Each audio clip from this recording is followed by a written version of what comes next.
The forest was heavier than silence, a cathedral of fog where even the birds refused to sing. Mark Hale carried his camera with the practiced air of a skeptic ready to dismantle old legends. He muttered to himself about tricks of light and faulty memory while his boots pressed into the damp soil. The first day passed with little more than stillness, but by nightfall the forest changed its skin. The mist thickened, curling like breath across the path, swallowing the trees into pale gray shapes. That was when he noticed the glow. A dim lantern flickered faintly between the branches, too steady to be fireflies yet too soft to be a flashlight. Mark steadied his camera, eager to prove the locals wrong. The glow lingered, pulsing as though it waited for him. Behind it, the fog shifted with the faintest suggestion of footsteps keeping pace. His rational words faltered, sinking beneath the rising hum of the forest, until he realized the light had moved closer, much closer, without sound. The forest received him like an unblinking pupil that swallowed light and judgment in one slow gulp. The air carried the cool breath of early autumn in the northern hemisphere, and it curled along the ground in long, low strands of fog. Mark Hale walked the trail with measured steps, and a camera steady against his chest like a silent metronome. He catalogued bark textures and moss patterns with the care of a patient surveyor who trusted measurements more than myths. The day kept still as though the woods waited for his first mistake. He noted the lay of the path and counted his paces in a quiet rhythm that calmed his mind and kept the blood slow. The ground gave under his boots in a soft hush and left dark ovals that filled with faint water. Whenever he raised the camera, the lens drank only gray timber and pale sky, and the occasional drift of a strand of spider silk. As the light lowered, the fog climbed as if it had been crouching in the roots since morning, only waiting for the sun to lean. The silence grew into a structure rather than an absence, and he felt it settle around him. He set his first marker where the trail forked into two near-identical corridors of trunks and understory. A strip of bright cloth became a flag that hung on a thorn and stirred only when he moved past it. He recorded a note on his device in a voice he kept soft for his own comfort and not for any respect for the place. He logged a heading and the hour and a simple description of the hillside and the texture of the soil. He let the words put pins in the map of his mind. The canopy locked hands overhead and reduced the sky to a pale coin that rolled between branches. He should have felt closed in, yet the space felt oddly stretched like a room drawn long by a trick of a lens. He walked, and the trail doubled in on itself with a curve that did not match the map, yet he recognized the same white lichen patch on a dark stone.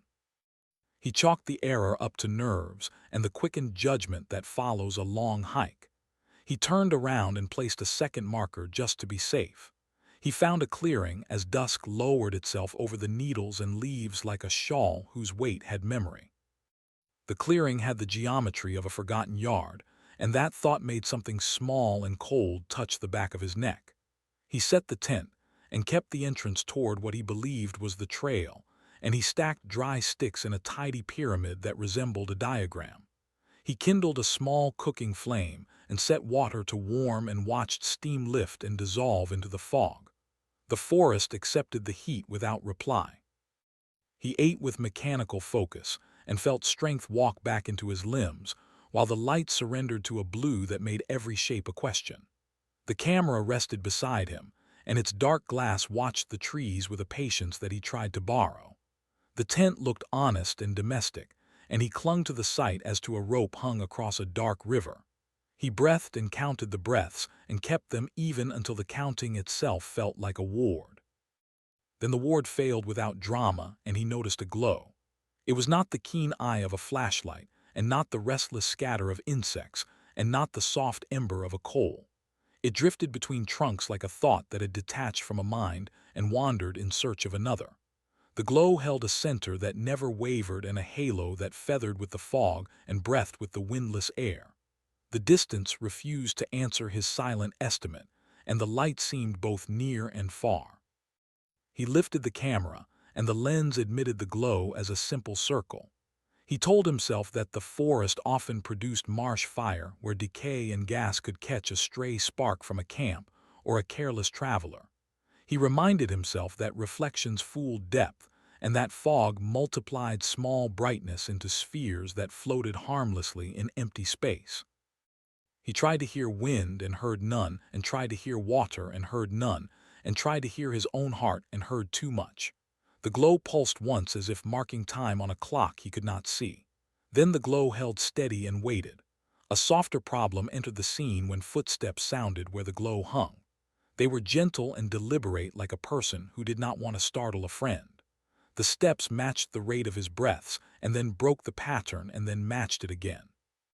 He refused to name the rhythm as intention, and refused to give the space between the steps the shape of a voice.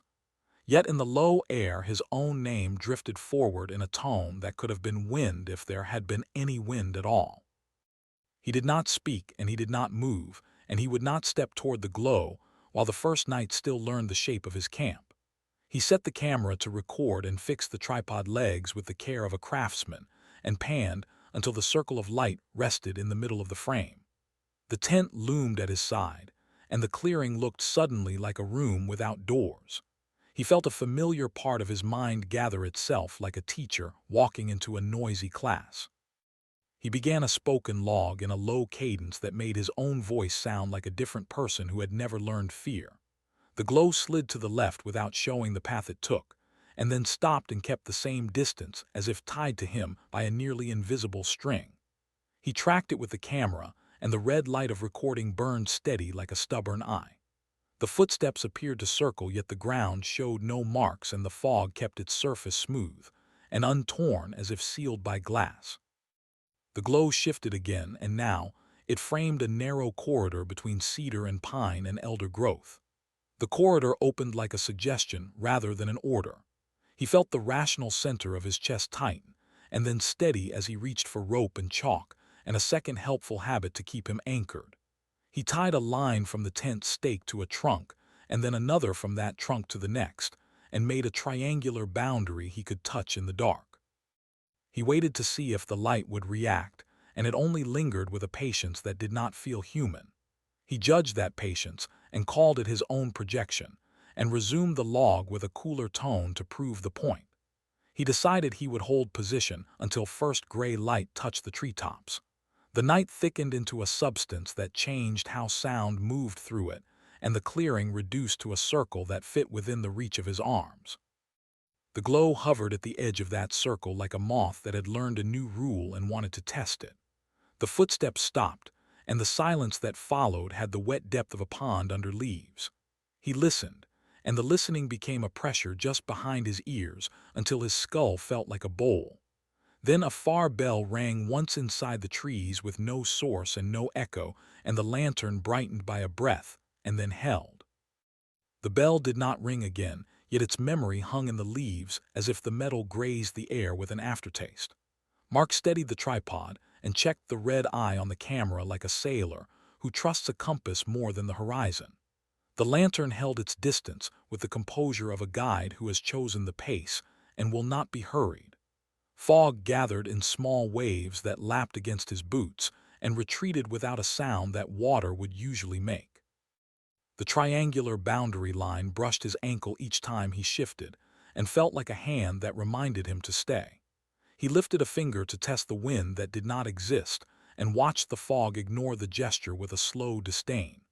The glow dimmed as if embarrassed by the attention, and then recovered until it was again a patient star embedded in gray. He panned the camera across the corridor between the trees where the light had framed a route that looked almost polite.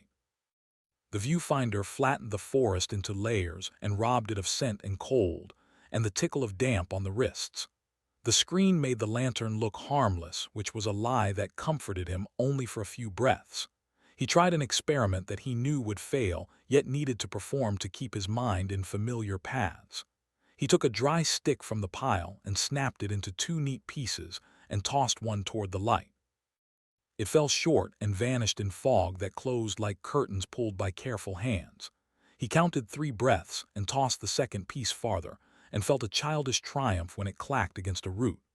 The lantern did not twitch or flare, and the air did not change, and yet he felt observed with new curiosity. He He set the watch alarm on his wrist to mark intervals that might help him map any drift. The face showed numbers he converted by habit into steady counts of heartbeats.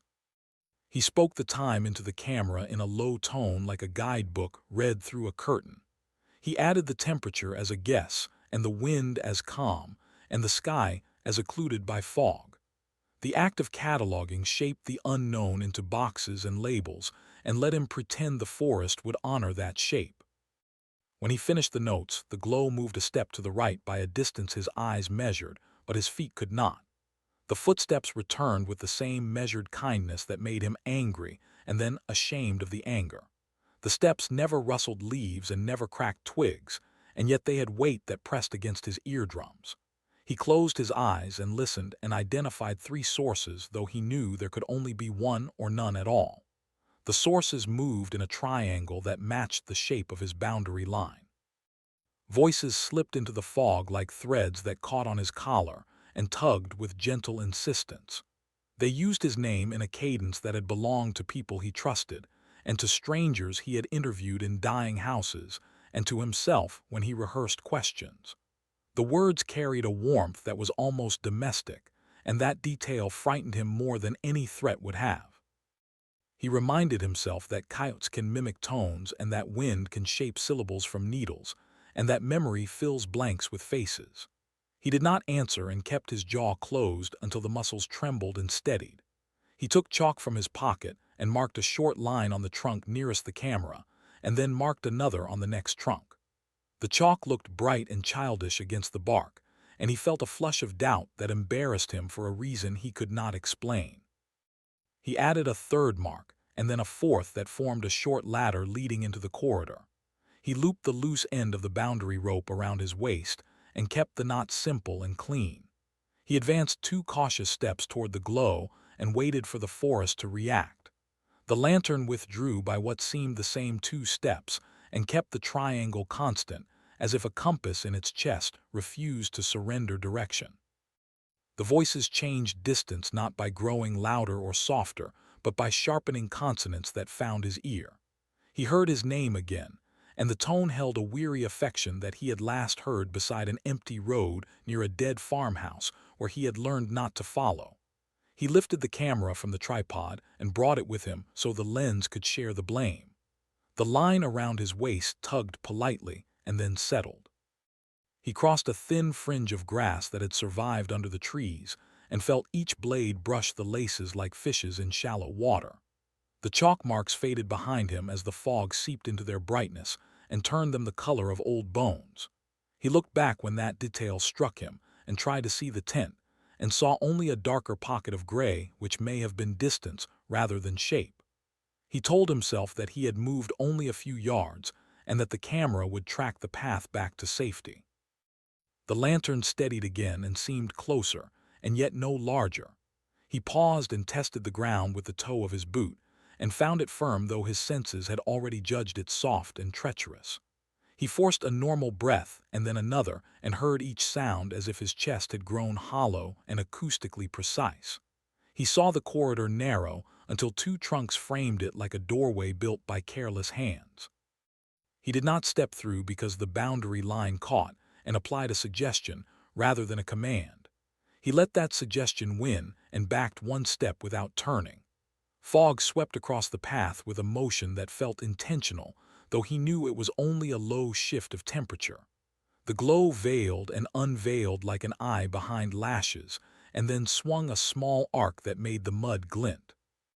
He recorded again in a tone that would sound brave to a listener who did not know his heart. He described the soundless footsteps and the way the lantern adjusted position to keep him centered. He said the scene looked like a test administered by a teacher who never raised a voice. He considered that a lure grows dull if ignored, and that a hunter will change tactics when patience wastes energy. He sat on a root where he could see both the light and his nearly invisible camp. The rope settled across his lap and felt alive with small movements that he told himself were only expansions of fibers in damp air.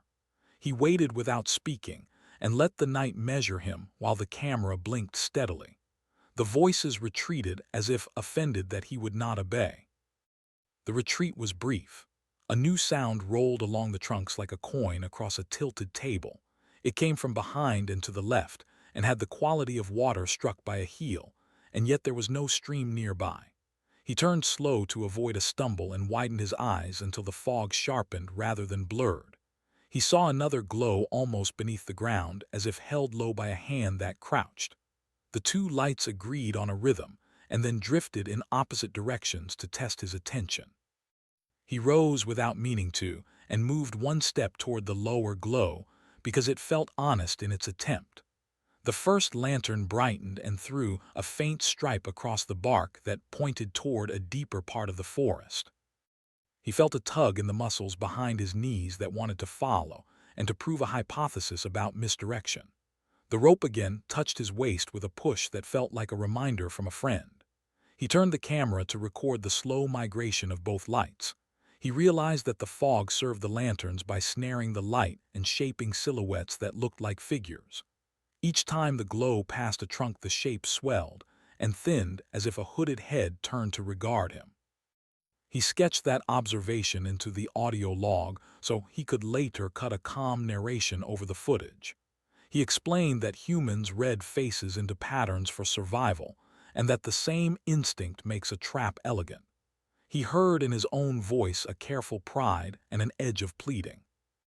In that moment the voices returned, but they shed human tone, and became something dry that brushed against the sides of the throat. They formed his name without warmth, and then dismantled the syllables into other names that he did not know he remembered.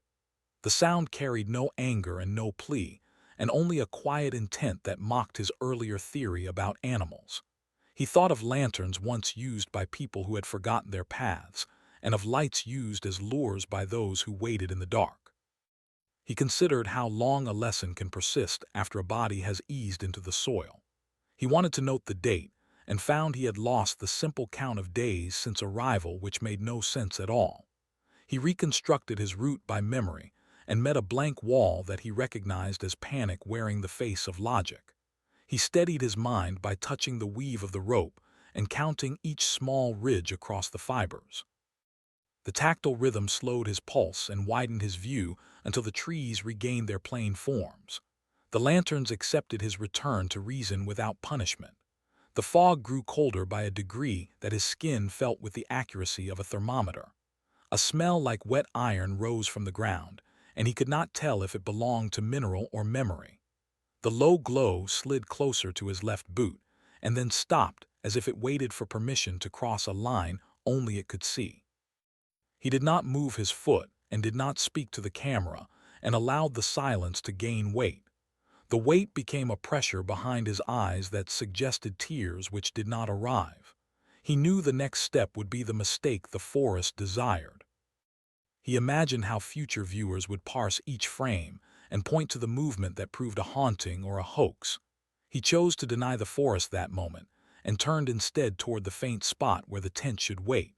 He tested the rope and felt its strength, and took one careful step backward. The first lantern dimmed in what looked like disapproval. He reached the chalk ladder on the bark and found only pale smears that looked like old lichen rather than marks laid minutes before. He paused to film the absence and heard the camera steady as a heartbeat that did not belong to him. He eased another step and felt a thin give under his heel that warned of a hole. He shifted weight and the give vanished, and the ground again felt solid and alive. The rope quivered with a note he could not identify. He stopped speaking to the log because he wanted to save the grain of his voice for later. He breathed and let each breath count itself without his attention. He moved backward step by step until the thickening fog thinned, and a low shape solidified with familiar angles. The tent was exactly where it should be, and the relief felt unearned and almost shameful. He looped the rope back to the stake and secured it with the tidiness of a person packing a gift for a stranger. He did not enter the tent. He stood at the edge of the clearing and watched the lanterns think. The low one faded until it was a coal under ash. The higher one slid to the side and placed itself where it could be seen from the tent door if he were to lie down. The two held position with the patience of water before a tide turns. He broke a cracker and ate without taste and without hunger because ritual feeds a kind of courage. The small salt lifted his tongue from the grip of cold and brought him back into his body. He drank, and the metal bottle answered with a dull note that skipped into the trees. He set the bottle down with care, as if the forest might own rules about noise. The glow lifted a fraction in reply. He decided to set a second boundary. He tied a new loop around his waist and strung the free end to a second stake that he set near the opposite side of the clearing. He moved slow to avoid suggesting fear and to keep the ritual from becoming performance. He built a figure eight of safety that would allow short forays without loss. The lanterns adjusted to maintain an equal distance from both loops. He felt that tiny victory bloom and then pale. The camera caught a brush of motion at the top of the frame that he did not see with his eyes. He replayed the last seconds and found a suggestion of a human shoulder behind a trunk where no shoulder should be. He watched the clip again and saw only light and fog. He decided to sleep in shifts that would not come. The forest thinned its silence until each leaf made a separate sound against the next. That intricate rustle formed a texture like a whispering choir in a stone nave. He let the sound enter him because to resist would only bruise the mind. He steadied himself and accepted that the night desired patience. He looked at the lantern and it seemed to nod. A small current of air found the clearing and slid across his cheeks with the softness of a moth wing. The fog responded by lifting a veil and then lowering it again as if for practice. The lanterns answered the air by brightening and then holding at a level that felt like a smile. The sound of footsteps returned and resolved behind him where no space should allow passage. The rear edge of the tent pressed inward as if touched by a careful finger. The pressure against the tent eased as if a fingertip withdrew to think again. The fabric kept a faint dent that held shape for several breaths and then smoothed without help. The lantern to the right of the clearing brightened and steadied, as if pleased to see his attention shift. The low glow beneath the trees held still and low like an animal that respects a fence. The rope across his waist hummed once and stilled, and then hummed again in a way that felt like a throat clearing. He considered stepping inside and letting a nylon wall offer the lie of shelter. He did not grant the woods that small victory. He stood with knees loose and shoulders unlocked, and let the cold move across his neck. The camera watched and returned a flat version of the scene that felt thin as paper. The tent presented its door like a mouth that dared him to trust sleep. A soft clink of glass touched the clearing and rolled into the dark like a bead on stone. The sound carried a faint scent of stale oil and cold metal that might have been imagination. Fog lifted in a slow fold and lowered again, and in the lift he glimpsed what looked like a shoulder at the edge of the light. The shoulder belonged to no one when he checked again. The bell from earlier did not return, yet its taste lingered on his tongue as if the air had memory. He tested the boundary by nipping a stake with the toe of his boot. The line held and translated the touch into a whisper through its core. He thought of old ways to keep from walking in circles and named them in his head like a litany. He pictured stars and decided the sky would not help under this woolen lid. The tent skin felt cold when his knuckles brushed it. He entered at last because warmth is a type of courage, and he needed both. He placed the camera in the door and aimed it at the clearing so the lantern could see that he was not blind to it. He zipped most of the way and left a narrow sting of night as a reminder that he had not surrendered. The lantern found the slit and rested in that thin view with an attention that felt patient. A light tap moved along the outside pole like a fingernail on a cane. He lay on the roll pad and counted to slow the drum in his chest. Each count rose and fell in the fog of his breath and became part of the weather. The fabric glowed with weak color where the lanterns pulsed, and the glow crept as the lights traded positions that he could not track. The rope around his waist pressed an arc into his side and made sleep a rumor. He kept his mind narrow and let it be a corridor that led nowhere the forest wanted. A gray ribbon entered the trees from the east and widened until it was morning. No bird announced the hour and no insect dared the fabric of the silence. He edged out and stood into air that felt rinsed with a metal chill. The lanterns had gone or had drawn their light back into whatever held them. The clearing was clean, except for faint crescents on the nearest trunks where soot had marked the grain in tidy arcs. He touched a crescent and felt the fine grit of ash on living bark. It flaked to the ground and left a clean smile on the trunk that looked old though it could not be. A trail of tiny flecks led away between ferns and returned as if embarrassed to be seen. He collected a pinch into a small bag and sealed it out of habit. He had no use for here. The ash smelled of lamp smoke and also of cold water that has not seen sun. He checked his locator and watched the numbers hold steady in a way that felt wrong for a place with trees this numerous. He pinned a position on the paper map and traced a small loop he intended to walk. The watch said a steady hour, which he translated into a slow plan that would not tempt the forest. He spoke a log with a voice that preferred a lecture to a prayer. The canvas of day remained so flat that even a leaf falling would have been an event. He extended the safe line and tied it to a fresh stake that he carried at an exact number of paces. He set his figure 8 and added a short spur that pointed toward the ash marks. He moved with a gardener's care and kept his feet flat on each step to feel soft ground before it could swallow him. He left small cloth flags low on the stems of shrubs that looked like dull flowers in this light. The path he laid had a geometry that would have pleased any surveyor. He advanced until the clearing faded into gray behind him and then reappeared where it should not have been. He faced forward and found his own prints again, and they were fresh and parallel to his stride. He crouched and saw detail that should have been behind him, and knew the loop had turned inside itself without asking permission. He tried a straight line and met the same trick with the same gentle rudeness. The ash crescents watched from their quiet perches like notation on a staff. He found a tree with a fault line of old lightning, and within that scar sat a small iron hook that had grown into the wood. It faced out at the precise angle one would choose to hang a lamp so the wind could not steal it. The mark around it showed long rings like years of decisions made by a patient hand. He filmed the detail and narrated in a tone calm enough to feel false. The smell of cold oil returned, and then withdrew as if a door had closed. He followed the iron by searching for its brothers, and found 2 more so far apart that no builder would have bothered to place them. Still, the heights matched and the angles matched, and the marks around them shared the same smooth polish. He imagined a path of light strung between them like beads that do not need a string. The fog lifted, and the thought held shape long enough to frighten him.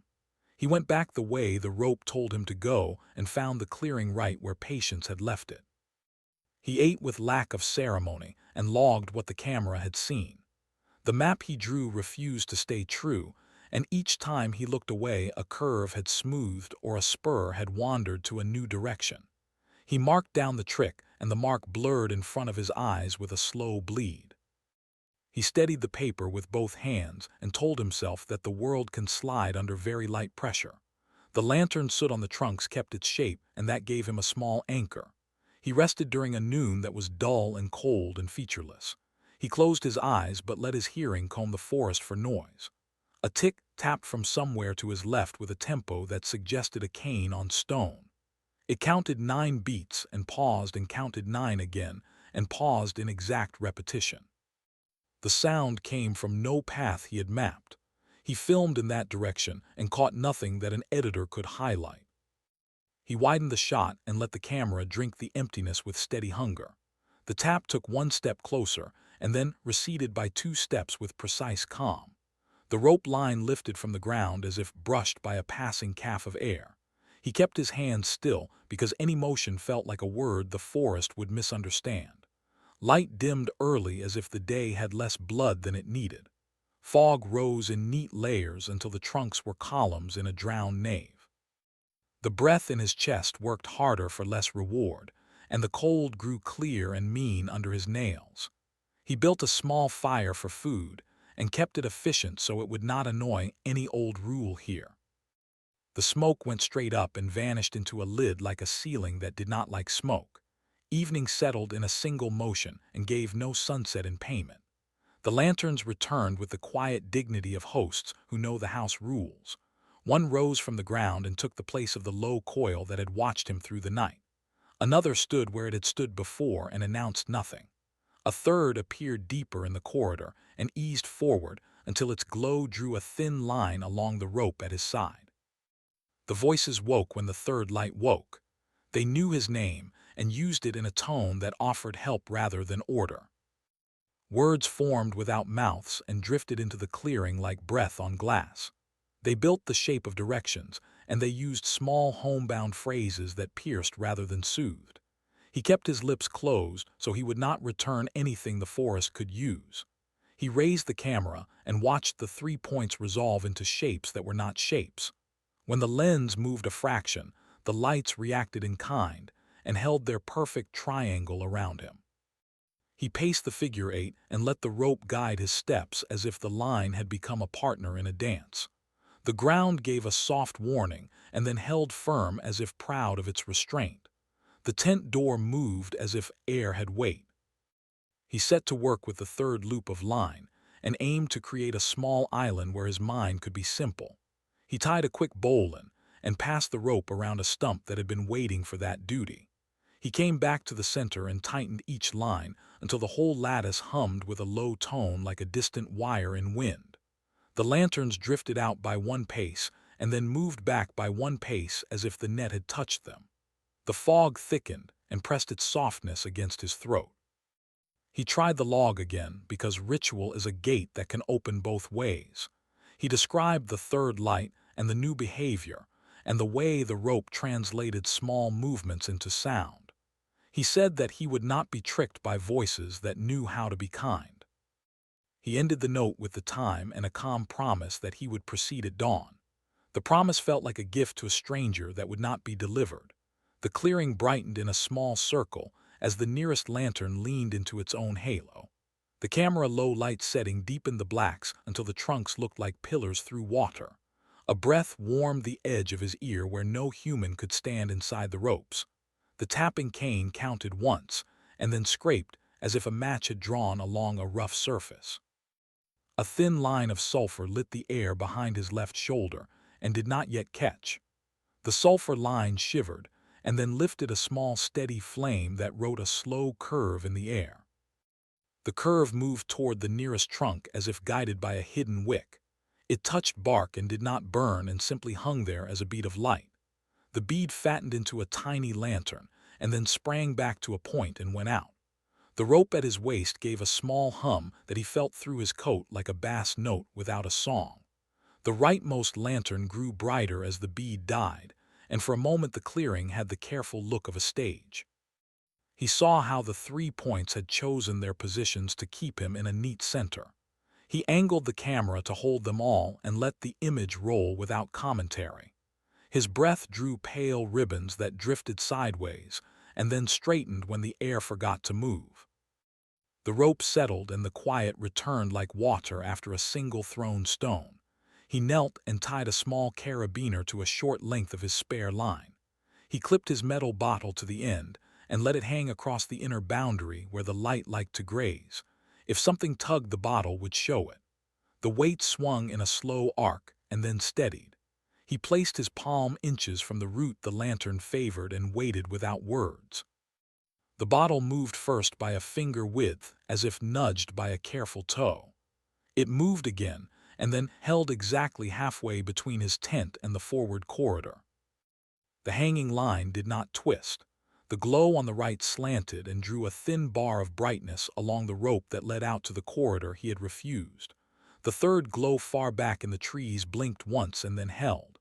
He understood that the lanterns were herding rather than chasing.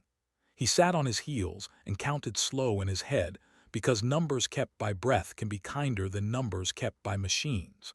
The tapping sound returned from the depths between trunks.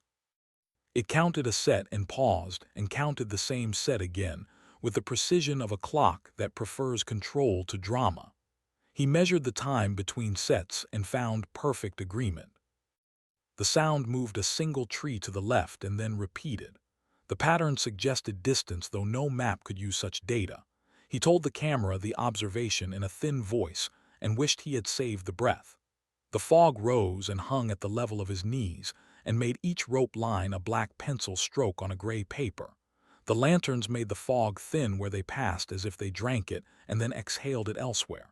He could almost see paths in those thinning lanes.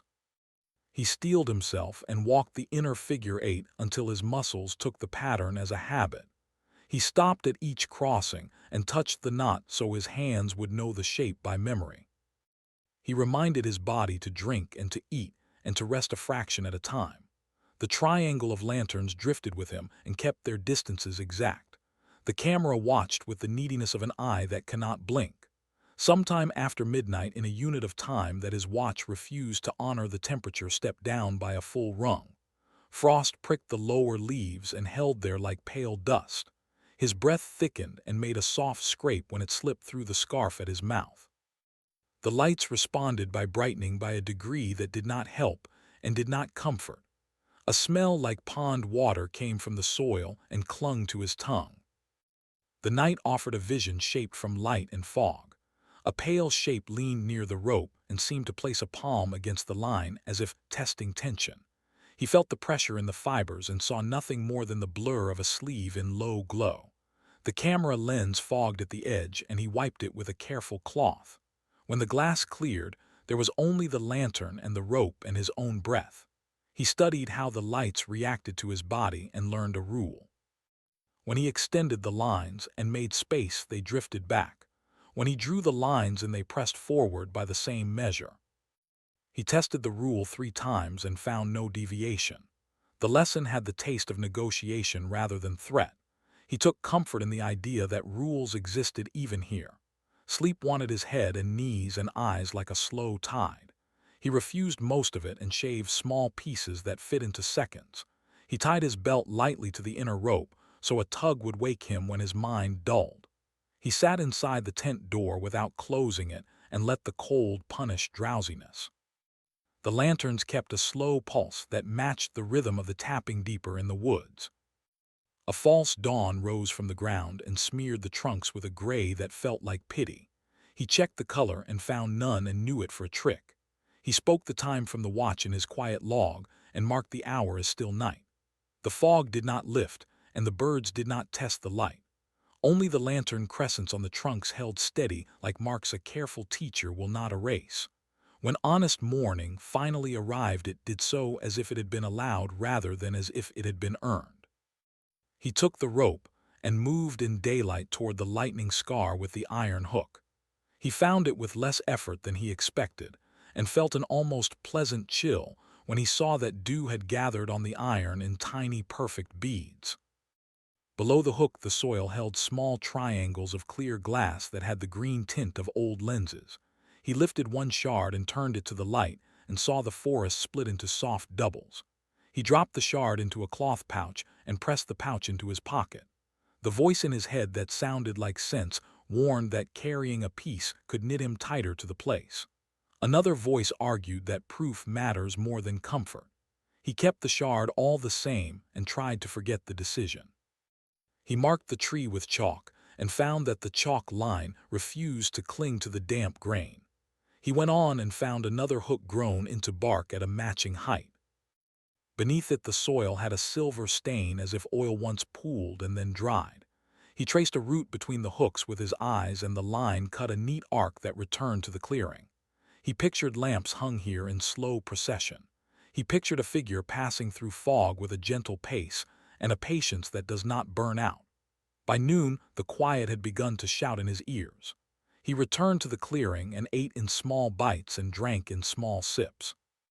The rope lattice hummed when the wind that was not wind touched it.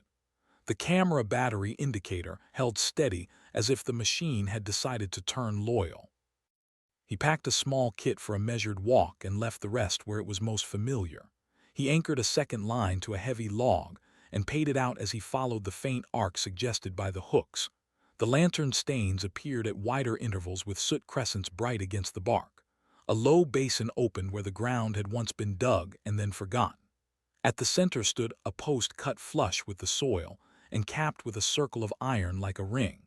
The fog gathered there as if the ring drank it. The 3 lanterns waited around the rim at equal distances. Their lights fell on the ring and made a soft crown of blur. The tapping started again and counted the same set of beats and paused. He recorded the sequence with a voice turned small by the bowl shape around him. Sound moved strangely in the basin and returned to him with a delay that made him blink. He moved the rope slowly across the rim and circled once with care. Each lantern drifted back a step, then forward a step, and always kept him centered. He understood that the ring dreamed of a fourth light which would be his if he let it. He imagined setting a flame there and felt his hands grow cold and still. He did not light a thing. He drew the line home, and the forest allowed it this time. The clearing greeted him without tricks. He sat and examined the glass shard again and held it up to the same patch of sky. A second shape slid across the lens and the sky doubled and then settled. He placed the shard down and the air grew warmer by a fraction. The day fell faster than the day before. The fog came earlier and with more weight. The lanterns appeared before sunset and took their places like actors called before the curtain.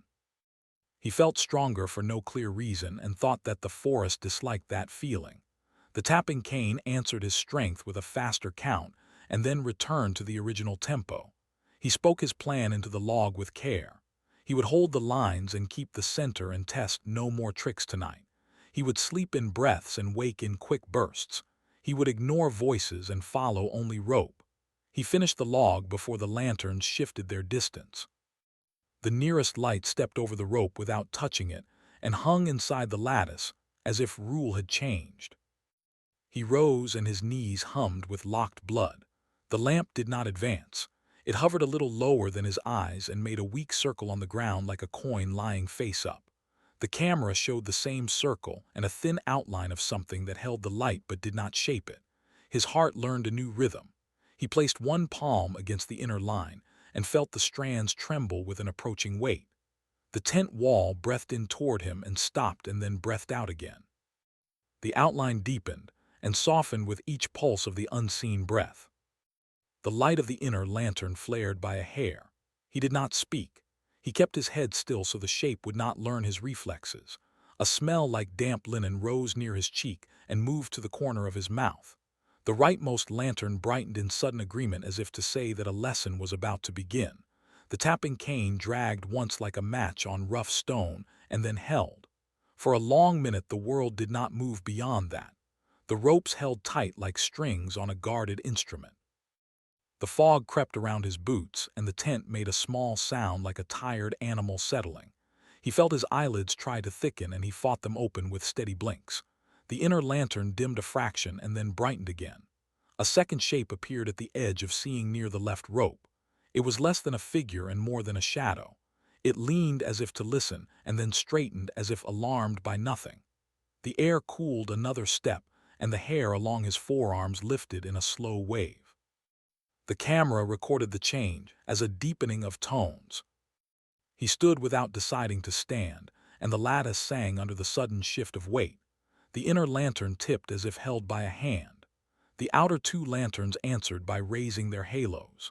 The basin ring far away gave a short ringing sound in answer, though no wind could have touched it. He gripped the rope with both hands to keep them from reaching for the light. The world concentrated into a small circle of dirt and a small light and the space of a single breath. He felt the boundary give a fraction, then take the fraction back.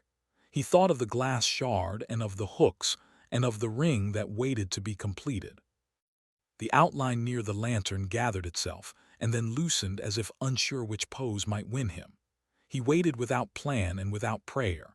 A warm exhale passed across his right cheek from a place where the air had been cold. It carried a smell like old oil and wet iron, and then it was gone. The rope quivered as if a heel brushed it, and then the quiver traveled along the line toward the dark corridor. The inner lantern lifted by the height of a palm. From the trees came a single footstep that did not belong to him. The single footstep waited in the trees with the patience of a thought that refuses to fade. Mark held the inner rope with both hands and let the fibers translate the world into tremors that human skin can understand. The lantern that had trespassed into the lattice rose by the thin height of a palm and steadied with a poise that felt deliberate. The two outer lights spread to maintain their measured triangle, as if a compass nested in fog controlled them. The ground under his boots felt level, yet he sensed an unseen slope urging him toward the dark corridor. The next footstep fell farther back and landed with the soft weight of cloth on wet leaves.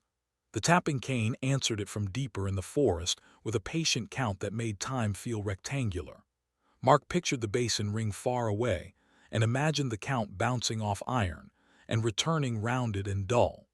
He steadied the camera and let the frame hold all three lights and a sliver of tense skin that lifted and settled like a sleeping lung. The inner lantern dimmed to the color of old honey and waited for him to fail his own resolve.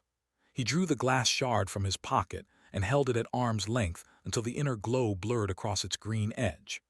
The light split into twins that overlapped and slid apart in a slow quarrel that did not end. When he tilted the shard, the twins leaned toward each other and fused again with a brief moan of brightness that only the shard could hear. The rope under his hands quivered in sympathy as if the light had weight that shifted from one side to the other. He lowered the glass and the moan vanished, and the inner lantern returned to its single patient stare. He set the shard on the ground where his boot could find it in the dark and moved his heel away to keep from being marked. The smell of lamp oil swelled and then thinned as if the glow had exhaled right against his face. He heard the unseen breath slide along his ear and collect in the hollow just behind the jaw. The camera recorded only the changing density of fog as the air moved. He felt annoyance at the blankness of the footage and kept that small flame for warmth. He felt the basin calling with a pressure rather than a sound. The pressure leaned against his sternum like a hand that pled without words for his feet to take the path. He formed the thought of refusal, and the hand eased away as if the forest respected etiquette. The inner lantern lifted by the width of a finger and brought its halo to the level of his eyes. He saw no wick and no glass and no hand. Time turned elastic as the quiet stretched and then snapped back without warning. The watch face held its numbers like stubborn pigeons that will not leave a ledge.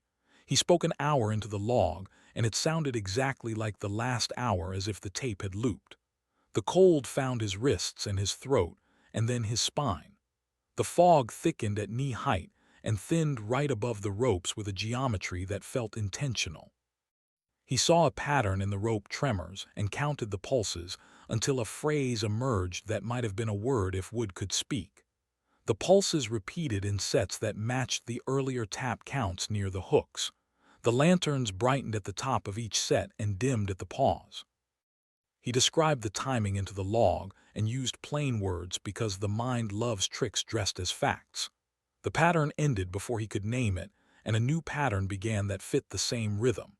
He attempted sleep in crumbs because the body will take what the body can steal. He tied the belt to the inner line again and let the expected tug be his alarm. Drowsiness dropped a thin curtain that made the lanterns look painted on air, and then the curtain tore with a small sound.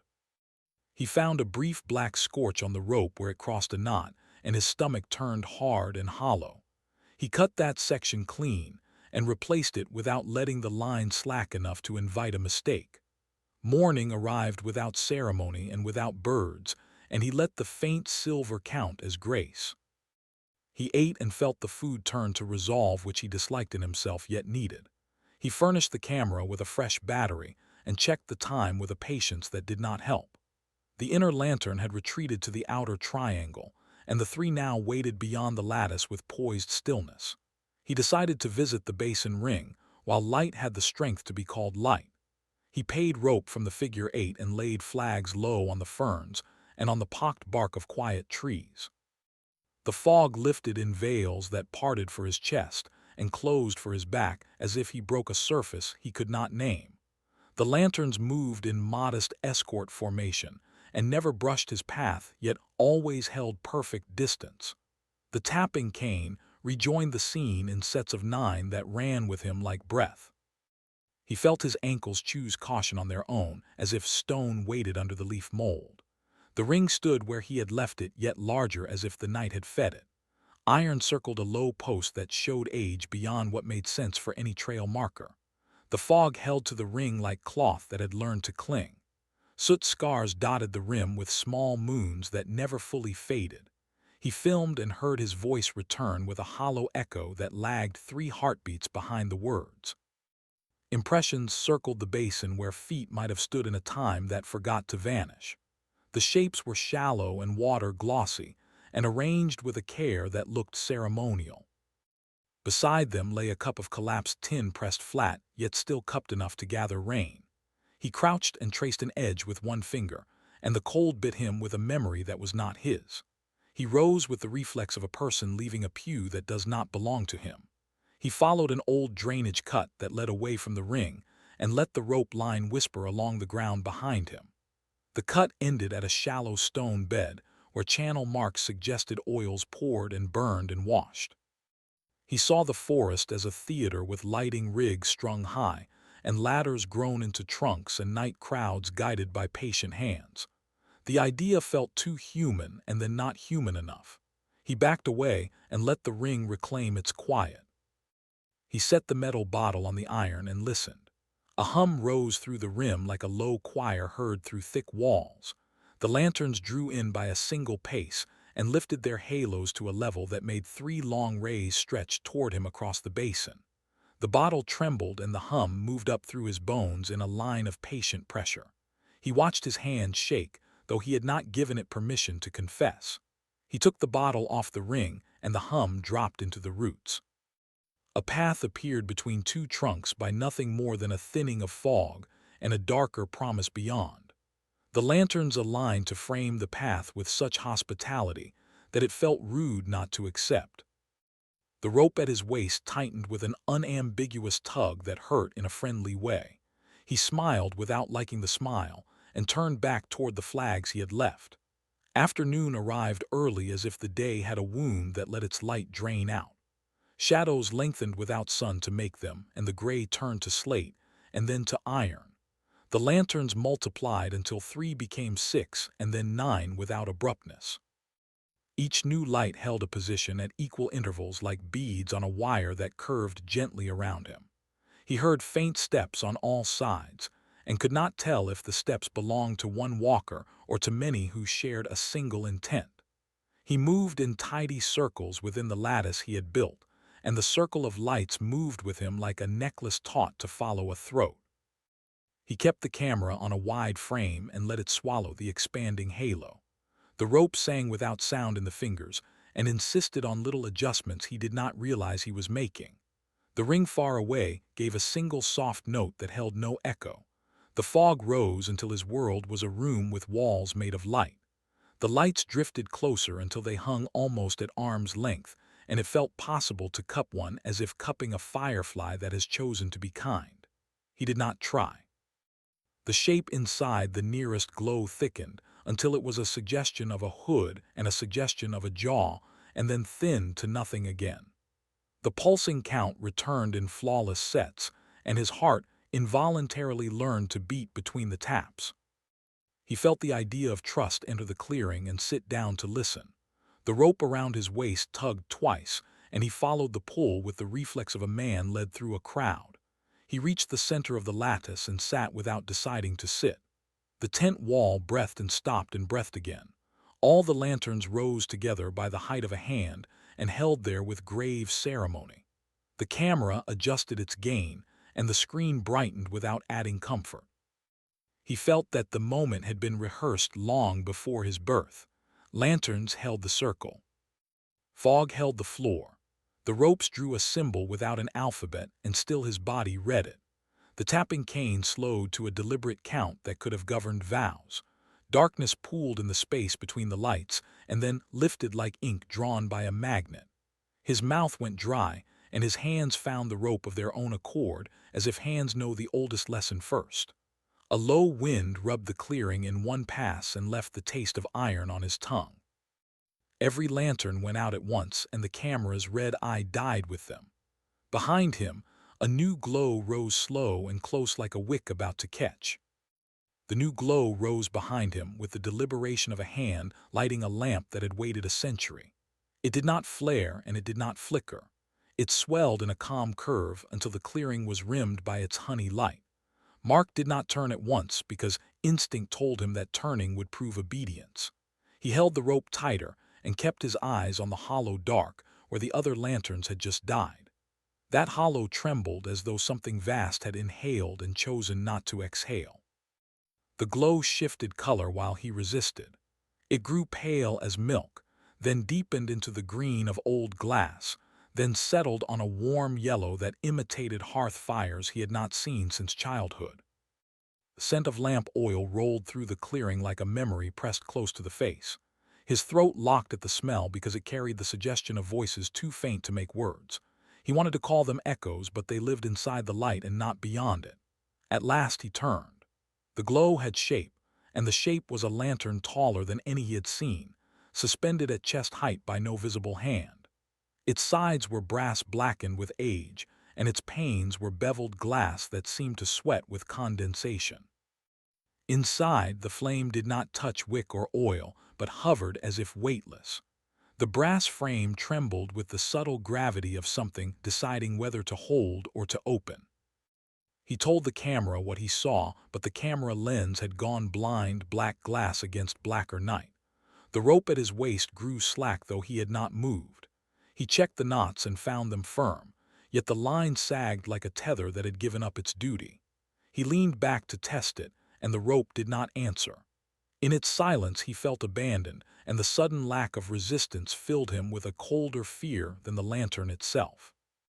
The forest had waited for his trust and had chosen this moment to sever it. The lantern's flame swayed left as if nodding. Then it swayed right as if offering a choice. Between those arcs, the flame drew shadows on the fog that assembled into something like a doorway. Beyond the doorway lay a corridor lined with more faint glows, each paired like footprints stepping deeper into the wood. His skin crawled as the thought arrived that the lights were not showing a path but building one around him. He refused to step forward, yet the ground under him shifted its weight, urging. A voice came from the doorway. It was not his name this time, nor any human syllable. It was the scrape of iron on stone, the hiss of gas escaping a pipe, the hollow pop of a jar lid. Yet inside the nonsense lived the pattern of invitation. The sound repeated in a rhythm his body wanted to answer by walking. His jaw ached from clenching to keep his teeth closed. He fought the urge by retreating 2 steps toward the tent. But the tent was not there. His heels struck soil where nylon and stakes had been. He blinked and tried to force the outline of familiar canvas into the fog. Nothing answered. He was standing in an open floor that stretched without border. Only the great lantern and its growing path of lights remained. He turned a slow circle to regain bearings. The figure-8 lattice of rope had vanished, though the rope itself still hugged his waist. It hung slack in his hands like a leash cut from its post. He dropped it in disgust, only to feel it tighten again as though something on the other end had lifted it. The tug drew him 1 pace toward the lantern path. He dug his boots into the soil and leaned back. The rope went slack instantly, mocking his resistance. Mark steadied himself with ritual. He pulled the glass shard from his pocket, held it up, and forced his breath to slow. Through the shard, the lantern split into a dozen overlapping flames, each one forming and collapsing in silence. Some burned red, some green, some a deep black that absorbed rather than gave light.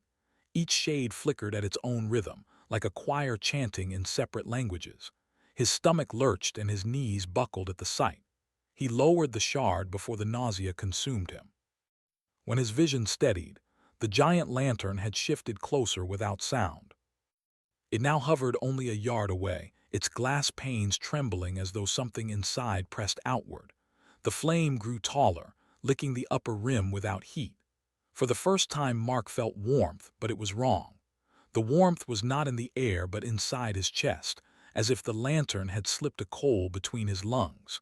His breath stuttered, and he doubled over before forcing the air out with a grunt. He lifted the camera again in desperation.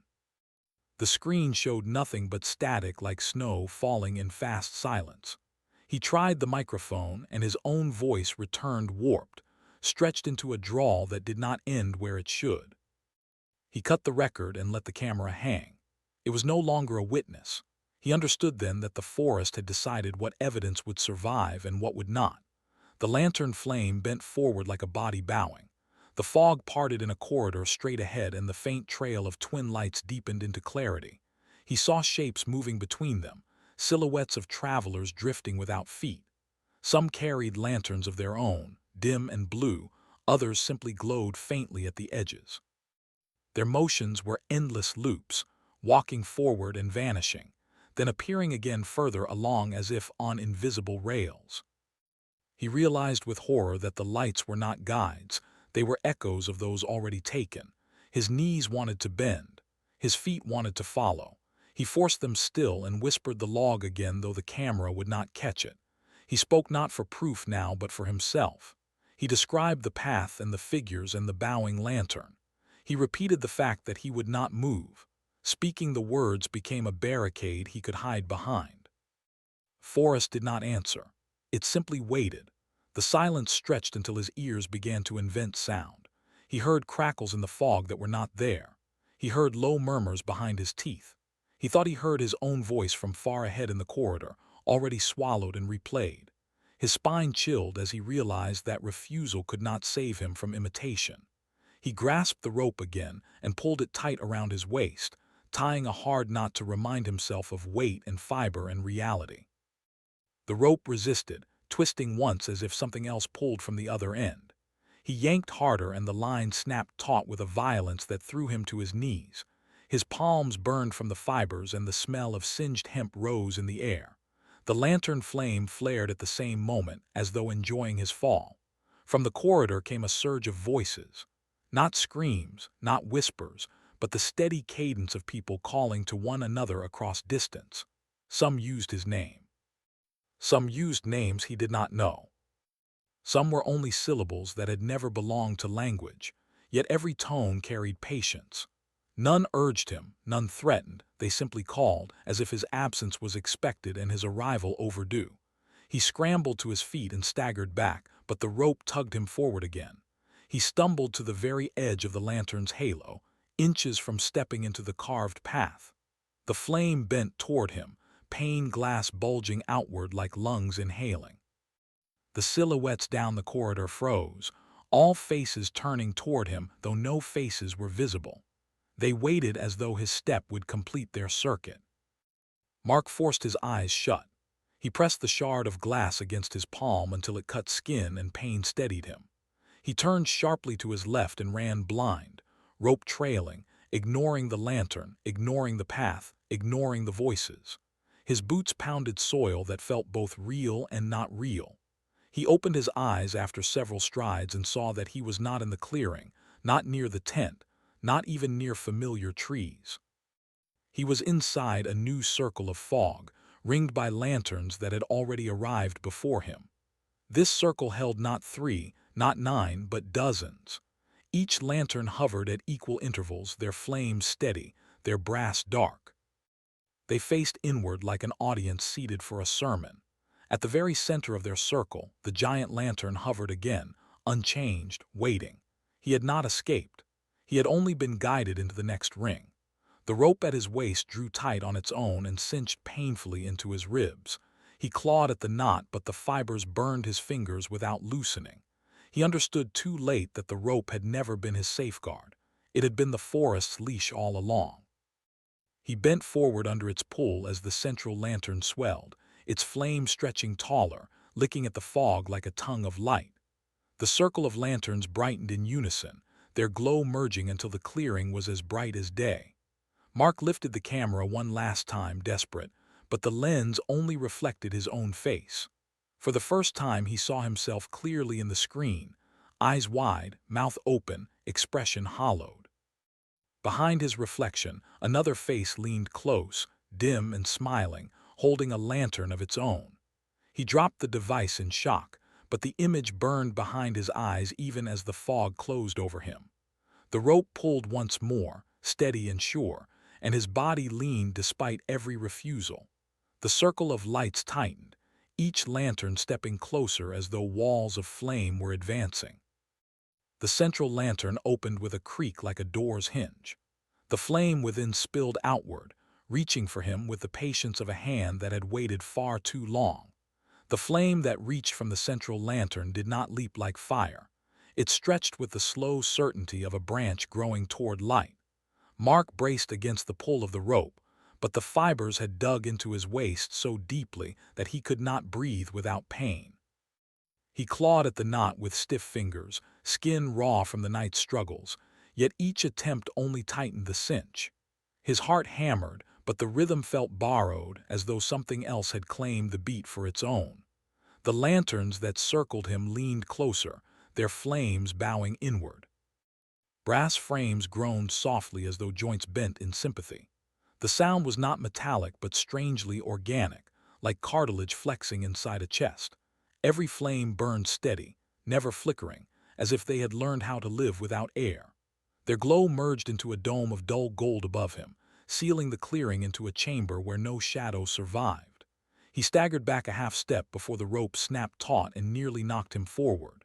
His boots scuffed soil that crumbled like ash. He looked down and saw no roots, no grass, only dust blackened as if scorched long ago. The impression struck him that this circle had been burned countless times and reassembled again, a ritual rehearsed until the earth itself memorized the steps. His pulse slowed despite his terror, matching the steady hum that rose from the ground, a resonance beneath his bones. The central lantern's flame swelled higher, no longer contained by the frame. It licked through the beveled panes without scorching them, spilling pale light that carried no warmth. The fog within the circle condensed into human shapes, faceless, half-formed, each carrying its own faint glow. They stood in ranks around him, layered behind the brass lanterns, hundreds of silent figures waiting. Their heads tilted in unison as if listening for his decision. When he exhaled, the entire host exhaled with him. Mark squeezed his eyes shut. He whispered that he would not follow. He said it again, louder this time, even though no camera was left to hear him. His own words faltered as the ground hummed louder, drowning thought. The figures leaned closer, lanterns hovering where their hands might have been. The great lantern at the center tilted forward like a giant head acknowledging defiance. Then it bent back and the flame inside contracted to the size of a single coal. For an instant, darkness pressed against him with suffocating weight. The ring of lanterns extinguished, one by one, as though the air itself had swallowed them. The figures dissolved into fog. The rope slackened, falling limp against his hips. He stood inside a circle of cold blackness so complete that he doubted the concept of day had ever existed. He lifted his hand and could not see his own skin. His breath made no cloud in front of him. Even the sound of his pulse abandoned him. Panic surged in the absence of sensation.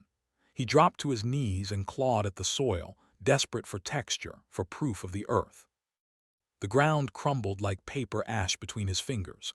His hands shook, not from cold but from the absence of it.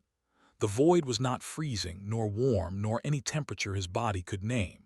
He wondered if he was still kneeling or if he had already fallen, suspended in nothing. Then, without warning, every lantern flared back to life. He gasped, blinded, eyes watering at the sudden blaze. The circle was intact, every flame restored, every brass frame upright. But the figures no longer lingered beyond the lights. Instead, they filled the clearing, standing shoulder to shoulder, faceless heads tilted toward him. The fog had given them weight, had carved limbs and torsos from smoke. Their lanterns burned not gold but white, stark as bone. The rope around his waist jerked violently, dragging him forward. His boots scraped furrows in the ashen soil, throwing up black dust. He tried to dig in, to brace against the pull, but the figures parted smoothly, opening a path for him to stagger down. He realized with a sinking gut that the rope was not hauling him toward the central lantern. It was guiding him through the ranks. Each figure turned slightly as he passed, angling their white lanterns toward his face as though offering inspection. The hum in the ground followed him, now layered with faint voices, whispers spoken just below hearing.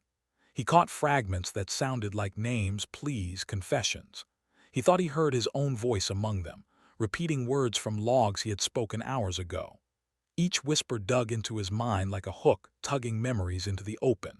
He stumbled, recalling places he had filmed years earlier, voices of strangers he had interviewed, mistakes he had never confessed aloud.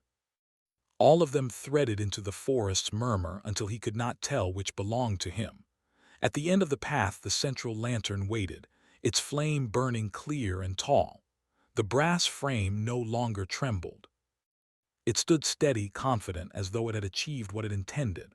The rope around his waist drew him within arm's reach. The flame rose to his chest, pulsing in rhythm with his heartbeat. He felt the warmth inside him again, not around his skin but deep in his sternum, spreading through arteries like fire seeping into roots. The flame stretched higher, almost level with his face. He forced himself to speak, his voice hoarse and broken. He said he would not step inside. He said he would not surrender. The flame bent toward him anyway, glass panes groaning as they pressed outward. The dome of lanterns above him brightened, casting shadows outward into the woods as though sealing this space from the rest of the world. The faceless figures behind him leaned closer, their presence pressing like a tide.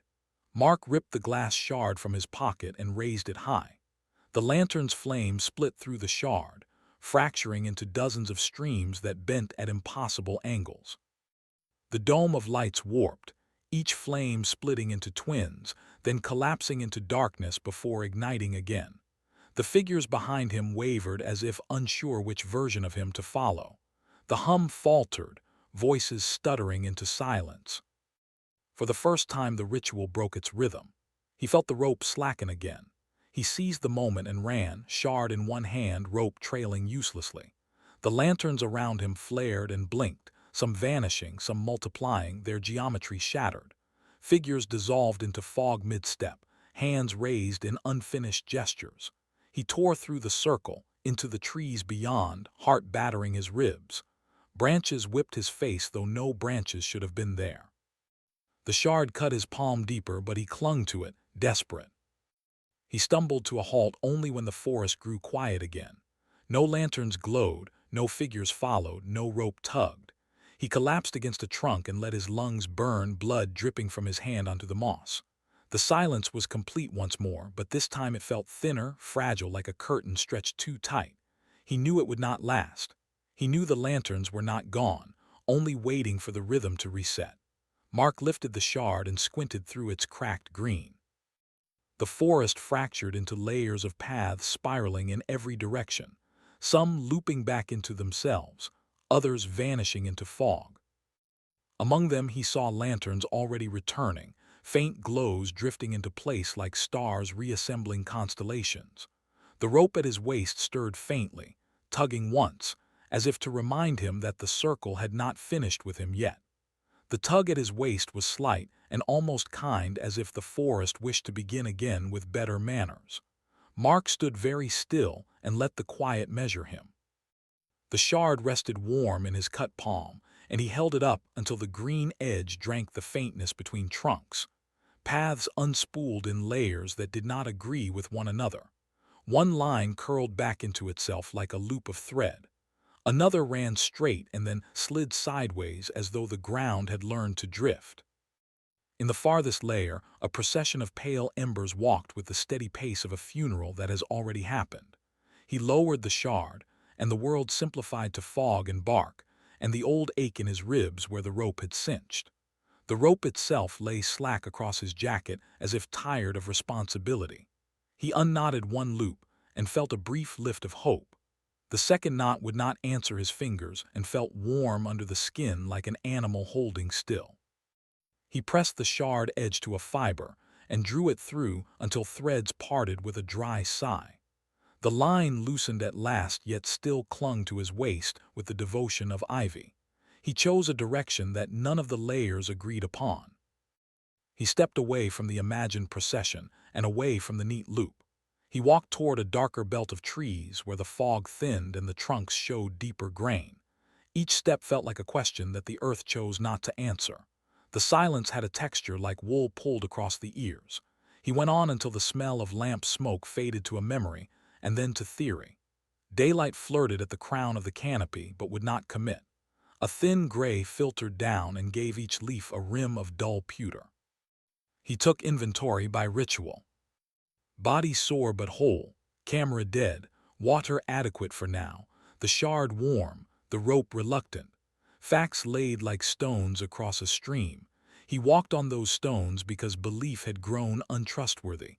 He found the first iron hook by accident. It had grown almost flush with a thick trunk and wore a collar of bark like scar tissue. Below it, the soil showed a faint crescent of soot. He stood inside his steady breath and studied the height.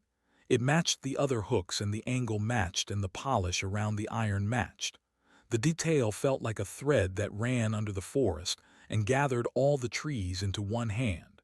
He marked the trunk with chalk, and the mark refused to hold. The second hook lived 3 trunks away, though he had walked much farther than that. He circled until he caught his own tracks, and then until he lost them again. The forest folded paths like paper, and then flattened the creases.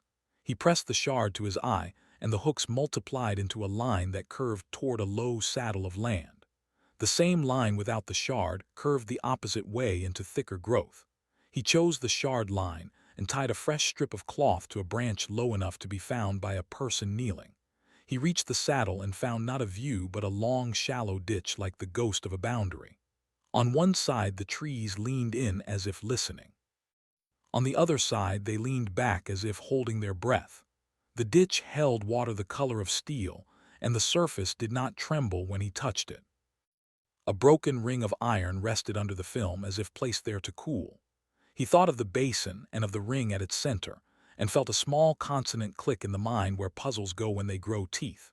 He walked along the ditch with the shard to his eye, and the world fractured into 3 patient versions. In the first version, the water lay still, and the hooks paced him at even intervals. In the second version, the ditch was empty and black lanterns swung from invisible chains and made no light. In the third version, the ditch had been filled with leaves, and the path ran clean and bright, and led out of the woods in a line as straight as air. He removed the shard, and the 3 versions folded to one. He put the shard back to his eye and watched them unfold again. The act weakened him and strengthened him in equal measure. The rope stirred like a sleeper turning. A single tug urged him back the way he had come with the sleepy insistence of habit.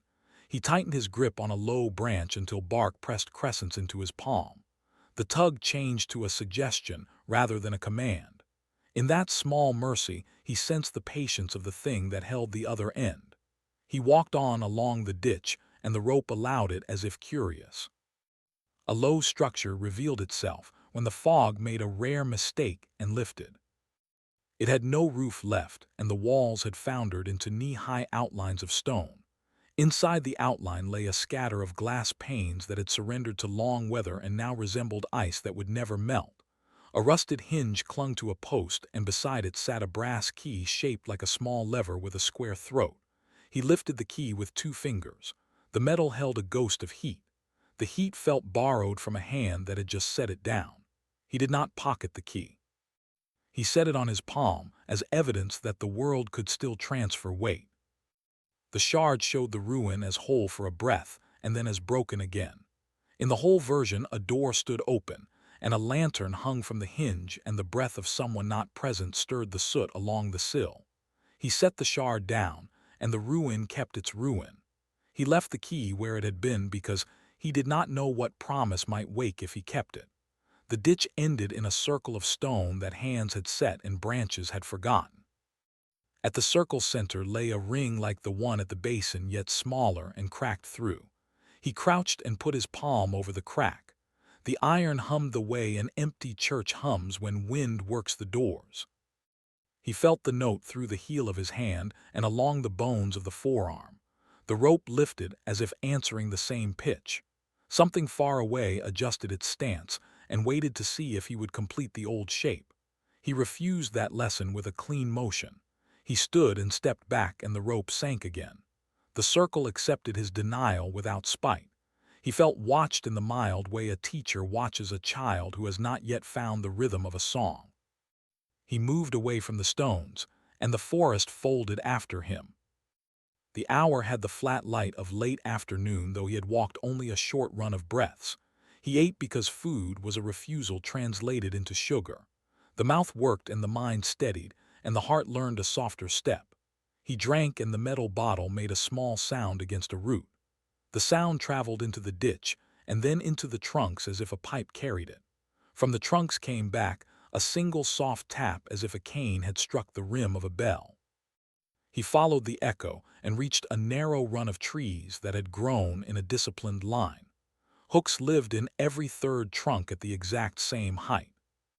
Soot crescents arced beneath like moons captured at one phase. The path between the trees had no marks of feet, and yet his body chose to walk down the center with the obedience of a trained animal. He forced his thighs to slow and placed his soles on the ribs of roots rather than on the open ground. The rope warmed against his waist, and then cooled as if the thing on the other end considered, and then decided to wait. Fog lowered and turned the world into a hallway. At the far end hung a lantern with a small flame that burned steady and low. It did not drift. It did not pulse. It merely existed as if existence were enough to rule. He lifted the shard, and the lantern became three stacked one upon the other like a tower of fishbowl planets. In each globe a figure walked with the pace of a keeper making rounds. In one globe the figure carried a key. In the next it carried a book. In the last it carried nothing at all. He lowered the shard and the three collapsed to one. He spoke into the dead camera because voice is a species of rope. He recorded the hallway of trees and the repeating hooks and the steady lantern. The words did not attach to tape, yet they attached to the inside of his mouth. He said he would not step toward that light. He said he would hold to the line of caution. He said he would keep to the ditch and the ruin and the flawed ring instead of the perfect one that hung ahead. The lantern answered by dimming to the edge of extinction and then returning to its earlier strength. The gesture felt like a nod from a patient host. Fog moved in a slow breath that slid along his sleeves. Far to his right, a second lantern woke and called the air to itself in a gentler pulse. The hallway widened and sprouted a branch. His resolve split with it, and he tasted the new angle like rain that has touched metal. He turned away from both lights. He stepped into plain growth where ferns wore the weight of damp like capes. He ground chalk against a trunk and the chalk finally held. The small victory warmed him more than food. He left 3 marks in a row and then turned and found them still bright when he glanced back. The rope at his waist stayed cool and sleepy. He believed for a short, sweet minute that he had taken back a measure of control. The forest corrected him in a single act. The 3 chalk marks now stood on the wrong side of the trunk. He had not circled it. He had not crossed into another avenue. He faced the same direction he had walked, and yet the marks had moved as if the tree had turned its back. He pressed the shard to his eye and watched the trunk rotate through 3 versions of itself. The hooks slid around its circumference like eyes that refused to sit still. He laughed once without sound and confessed the defeat to the air. He cut another length of rope and tied his belt to a heavy root as an anchor. He walked 20 measured paces and set a flag, and then returned with the care of a diver who knows what pressure can do to lungs. The return took twice the paces he had counted. The anchor line pulled at him as if he had drifted sideways in water. He made the trip again and added tally marks in the bark. The forest shifted the tally when he blinked. He accepted that thought like a tide accepting the moon and stopped counting. Dusk arrived with the inevitability of a lid lowering. The air smelled of wick trimmings and cold iron. Distant shapes took their places with the unhurried certainty of actors who have repeated the same scene for a century. The lantern at the end of the hallway strengthened. The lantern at the branch answered in kind. A third lantern roused behind him where there had been none. They formed a triangle that pinned him like a beetle inside a circle of careful pins. He set the shard on his tongue and tasted metal and dust, and a weak sweetness like dried sap. He spit the taste into the dirt and stood facing the nearest glow. The rope stirred as if clearing its throat before a speech. The hum under the ground began again at a pitch that made his molars ache. Between the trees, somewhere not far and not near, a bell rang once with the precision of a hand that never shakes. The sound did not echo. It waited. The bell waited with a single patient note that did not fade. Mark stood inside the triangle of light and felt the hum climb from the ground to the bones behind his ears. The rope at his waist rested like a tame animal that remembers its leash. He lifted the shard to his eye, and the three lanterns became a braid of paths that twisted around one another like strands of a river. Each path promised an exit, and each curled back into the ring like a smile that hides teeth. He lowered the shard and chose not to step at all. He spoke the choice into the dead camera because the mouth needs a place to put fear. He said he would make the forest come to him rather than follow. The air listened and did not argue. He knelt and pressed the shard into the soil at the center of the triangle until its green edge stood like a fin. The lanterns answered by dimming until their halos kissed the ground. The bell gave a second single strike that matched the heart in his throat. He took the metal bottle and tapped it against a root 9 times with equal pauses between each count. Sound traveled into the trunks and returned thinner, as if the wood had swallowed most of it for its own use. After a breath, the ground replied with 9 faint pulses that pressed up through his knees. The lanterns brightened at each pulse and then softened at the pause. He tapped again, but broke the rhythm on purpose. The forest did not like the mistake. The pulses returned in perfect order and ignored his new pattern. The rope warmed and then cooled as if a hand ran along it. A new knot formed near his hip without any motion he could claim as his own. He slid a finger under the loop and found his skin pinched by a tightening that felt polite and final. He cut the loop with the shard, and the fibers parted with the small cry of dry grass. The cut end bled a clear oil that smelled like old lamp smoke and soaked into his coat. He wiped his hand against bark, and the bark drank the sheen as if hungry. The chalk marks he had left on the nearest trunk slid around its curve while he watched. They moved with no hurry until they hid on the far side where he could not see them. He marked the trunk again, and the chalk held for one slow breath before it began its patient migration. The act made him lightheaded with a thin, laughing anger that he did not let out. He pressed his head to the bark and felt a faint heat moving inside the tree as if a lantern lived within its marrow. He stepped back and the heat faded. Far down the hallway of trees, a page of pale air turned as if someone had lifted a book. Letters formed and dissolved like frost on glass. He could not read them, yet he knew that the page belonged to a ledger of names, and that his name had already been written there in careful hand. The knowledge entered him without proof. He bent to lift the shard, and saw his reflection slide across it with a lantern at his shoulder that had not been there. He straightened, and the space beside him held only fog. He decided to ruin a rule he had only just learned. He walked to the left edge of the triangle where the nearest lantern hovered, and he stepped into the shadow it cast rather than into the light it offered. Cold crowded his ribs and tried to push him back into the halo.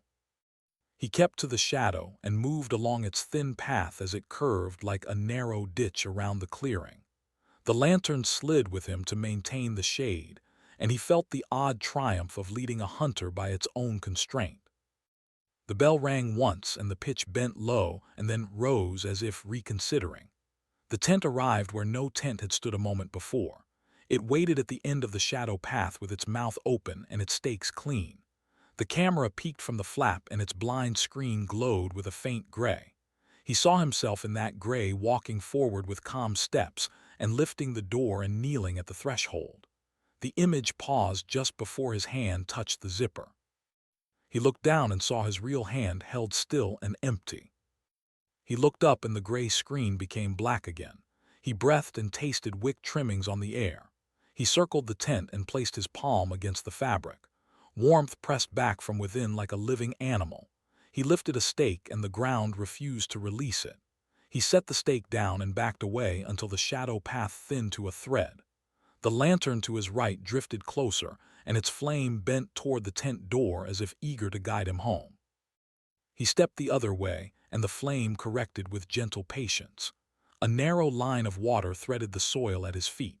It ran without sound and without ripple, and it headed toward the basin he could not see.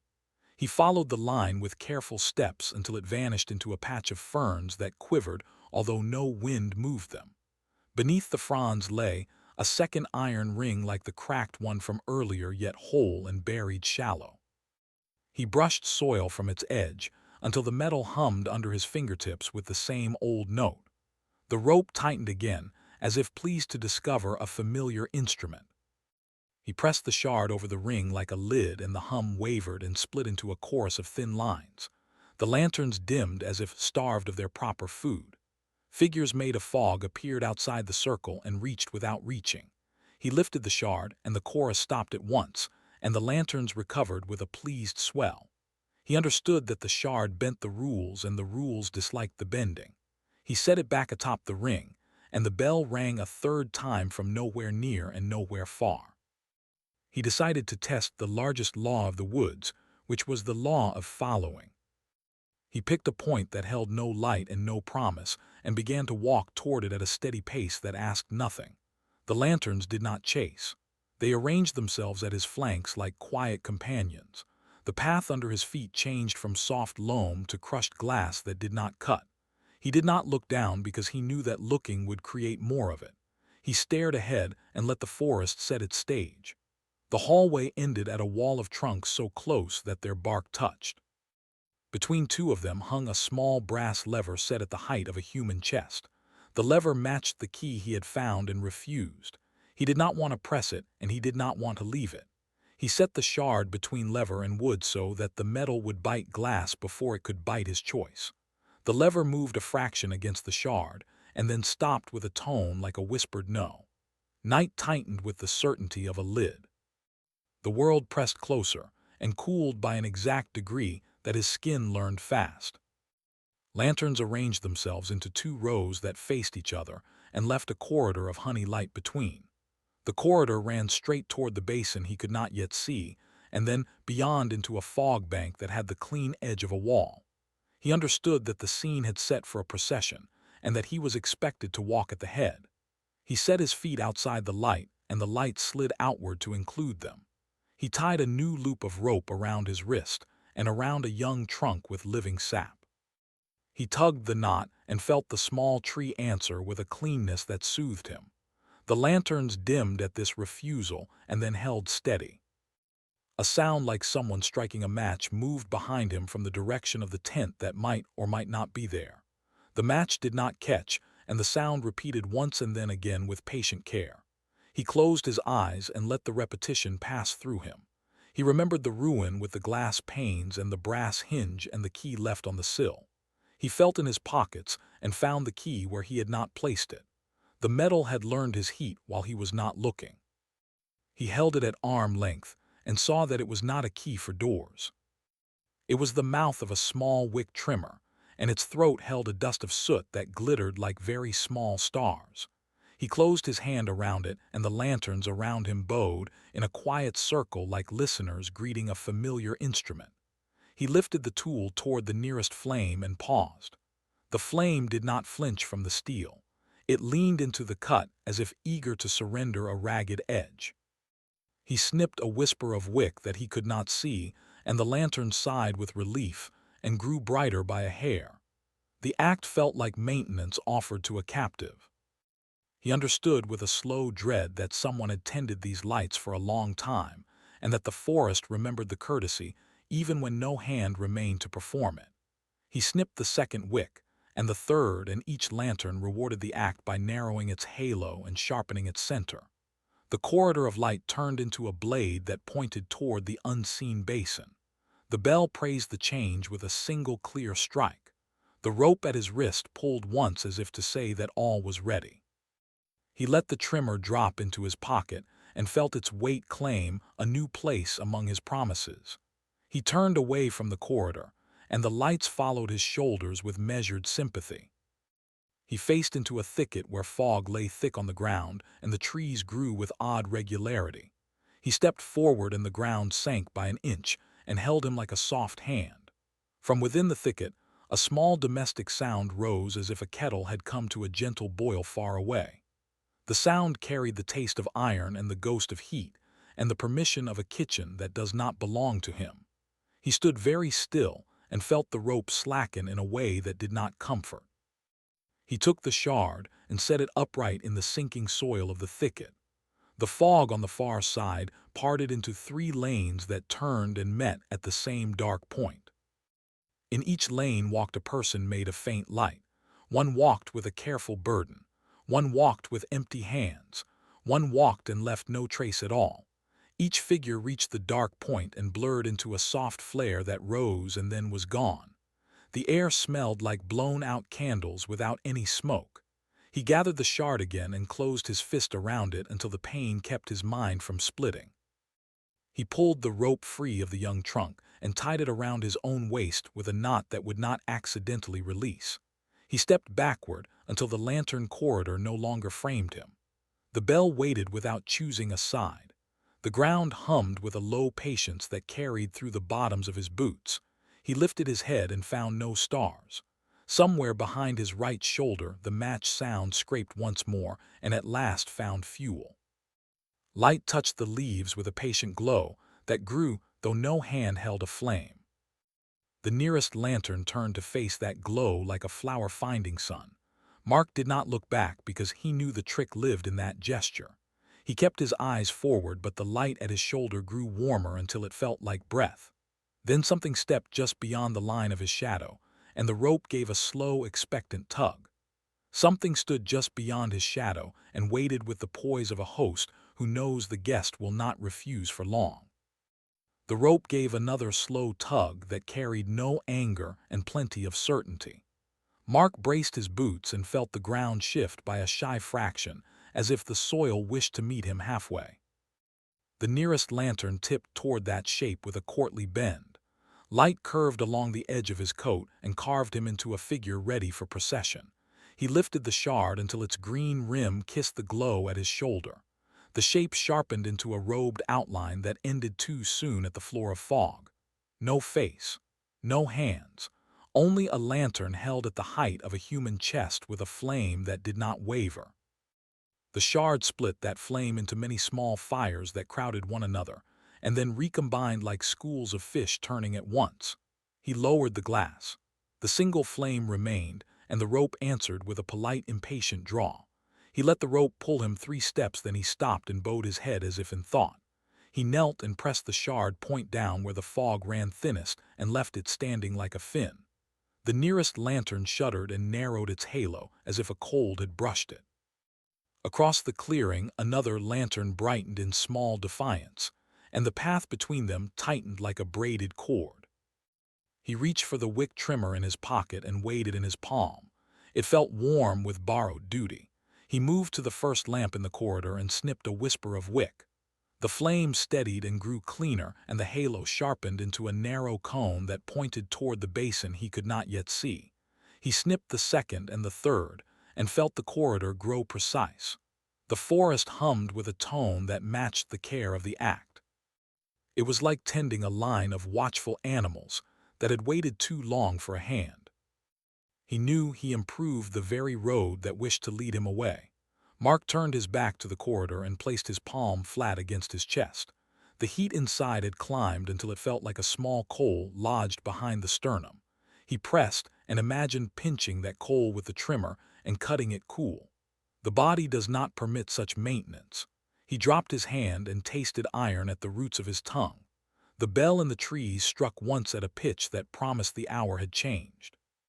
He gathered the shard and walked toward the place where the young sapling had anchored him before. The slim trunk stood where he hoped it would stand, and he tied the rope to it with a knot he had learned on a river long ago. The knot held. He took 3 steps into the dark between the corridors of light, and the rope pulled him back in a steady reclaim. He tugged in return, and the sapling leaned and then leaned farther until it lifted its small roots without fuss.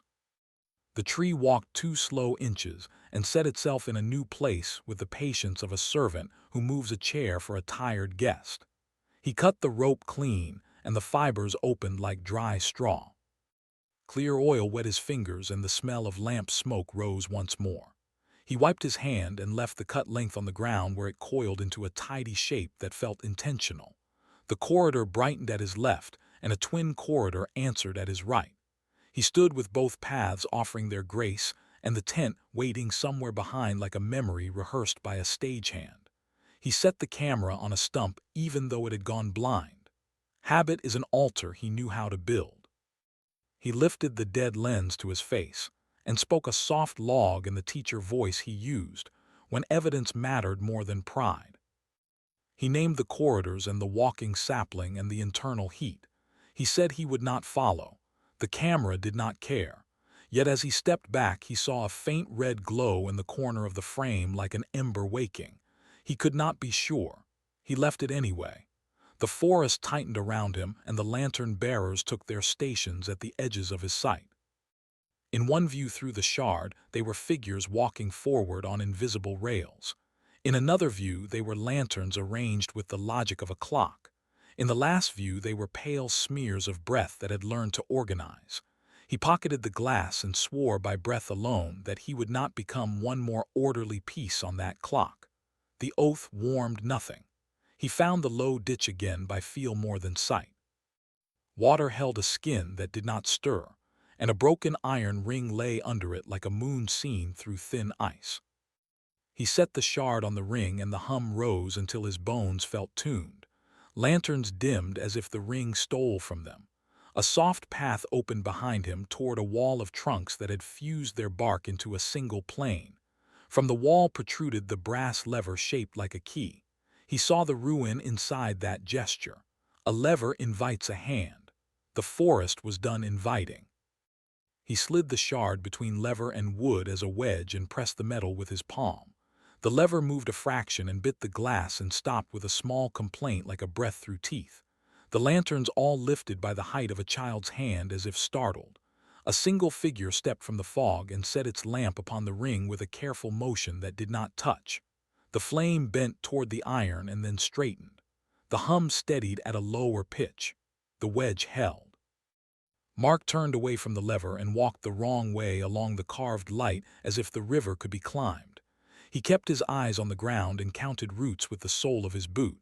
Roots, not ash, not glass, not iron. Roots. He said the word aloud to place it inside himself where the heat had lodged. He reached the edge of the hallway where ferns wore their hoods of damp, and he stepped in. The lanterns kept pace beside him in exact sympathy, and the corridor followed him like a trained hound that will not leave heel. The basin revealed itself without announcement. The bowl of ground gathered fog and returned his heartbeat as a soft drum one measure behind. At the center lay the wide iron ring and the post cut flush with the soil. The corridor of sharpened lanterns curved to kiss the rim on 3 sides. The 4th side remained dark and hungry. He stood upon that unlit quarter like a trespasser in a room that remembers every step anyone has ever taken within its bounds. He placed the shard on the ring, and the chorus inside the iron split again into many thin threads that ran out into the roots. The lanterns leaned inward, and the corridor became a blade that aimed at the hollow in his chest rather than at the ground. He thought of the ledger page he had seen like frost, and of the careful hand that writes and does not tire. It had written his name already. The heat behind his sternum pulsed in time with the hum, and the ring waited for his weight. He refused with a small act. He took the wick trimmer and trimmed not a flame but the frayed end of the rope he had cut. A crumb of black dropped onto the ring, and the iron rang like a thin bell. Every lantern answered by flicking lower and then higher in a wave that circled the basin. The wave reached him and lifted gooseflesh across his forearms. The central space in the ring darkened to the color of wet coal and then brightened again. The tent arrived at the rim as if rolled on quiet wheels. The door hung open, and inside lay warmth that felt like a completed sentence. A shape sat within the door with a lantern in its lap and a patient tilt to its head. The camera screen glowed dull on the ground beside the flap, and now the red eye burned steady. His own voice came from it in a low run that matched the log he had spoken a minute ago, and the log he had spoken hours ago, and logs he did not remember. The forest had kept everything. He set the trimmer down on the ring where it made a simple cross with the shard. He took the camera and set it on the post at the basin center and faced the lens toward the corridor. The red light held true, and the screen showed a narrow world of flame and dark and a human shape cut from both. He stepped back to the unlit corridor and spoke a last clear set of words, because breath is a rope and rope can tie a witness to a place. He promised to hold. He promised to refuse. He promised to endure. The promises drifted above the ring like thin smoke that did not lift. The lantern-bearers closed their ranks by one pace. The corridor shortened. The heat in his chest softened then brightened, and he tasted salt and iron both. His legs trembled in small, precise waves like a tuned string after a pluck. The rope at his feet rolled itself into a loop and waited with the patience of a hand held out for a dance. He did not give his hand. He did not step. He did not kneel. The forest stepped for him. The unlit corridor filled with a light that did not come from any lamp. It rose from the iron and from the water in the ditch and from the hooks grown into bark. It rose from the ruined sill and from the lever and from the young sapling that had learned to walk. It rose from the letters on the ledger page and from the soot crescents on every trunk. It rose from the breath he had just given to the world. The light was gentle and it did not touch him, yet he felt its ownership settle like a cloak. He understood then that following had nothing to do with feet. He would not leave because the circle had moved inside him and found a room. The forest did not need to pull his body forward. It needed only to open its door in his chest and let itself in. He saw the path that led out of the woods with brutal clarity through the shard which still lay on the ring. It was straight and honest and bright as noon. He also saw that the light along that path belonged to the same lanterns that had learned to live without air. He stood very still and let the knowledge harden. He lifted the camera one more time and set it lower at the rim where a searcher might later find it. He faced the lens toward the corridor and the ring, and the tidy cross of shard and trimmer. The red light watched with a patience that he chose to trust for strangers he would never meet. He turned away and the rope coiled around his waist without touching, and he felt its ghost settle there. His boots found the corridor not because he chose it, but because the ground now counted his steps for him. He walked without hurry into the fog that had been cut so clean. The lanterns did not press. They escorted. The bell did not strike. It waited. The basin receded and the ring hummed low and faithful and then fell quiet. The path narrowed as if the woods desired to whisper, and he let them. Far ahead, a single lantern rose to meet him and lowered in recognition and rose again. He did not look back. He did not have a back anymore. He was all forward. On the lens he left behind a pale smudge crossed and paused and crossed again like the movement of a sleeve. A wind that does not belong to weather passed through the clearing in one courteous sweep and went out among the trees. Night pressed close and softened the edges of every form. At the last second before fog joined fog across the basin, a shadow leaned near the camera and listened. Would you have followed the light or kept the shard on the ring and waited for the hum to stop? The corridor of light narrowed until it felt like a thread laid along the floor of fog. Mark walked as the lanterns kept pace, not crowding and not retreating, a quiet escort that measured his breathing. The heat behind his sternum rose and fell as if the flame inside him had learned to mimic weather. Each step answered with a small compression in the ground, a hush that repeated with exact patience. The rope he no longer wore still existed as a ghostly cinch around his waist, and its phantom touch corrected him whenever he drifted from center. He passed under boughs so low his shoulders brushed cold needles, and a fine scent of resin stung the back of his tongue. To his left, a root rose from the soil and crossed the path like a rib, yet his boot came down through it without resistance, as if the forest offered a rehearsal rather than a floor. The lanterns brightened in sympathy, and the corridor reshaped to keep him centered. He whispered his inventory into the empty air, because a list can be a raft when water has no current. The air kept the words and offered no opinion. Ahead, a seam opened in the fog and revealed a pool that was not water. It held no reflection, and yet it showed the sky as if the sky had been placed beneath glass. No stars lived in that sky, only a uniform pale that might have been morning if morning had forgotten how to arrive. The corridor curved around the pool, and he followed with the obedience of a bead sliding a string. As he passed, the surface trembled once, not from his step but from the lantern light meeting something that refused to be lit. Figures joined him without noise, not at his side but within the thickness of fog that moved with him. A shoulder angled in and then away, a lantern floated at a height that matched his chest. A hood shape leaned and unleaned in the corner of seeing. They were not company and not threat. They were the idea of both. He felt their pace match his, and the sensation was like hearing a second pulse beside his own. He lifted the shard to his eye, and the corridor broke into three versions that refused to reconcile.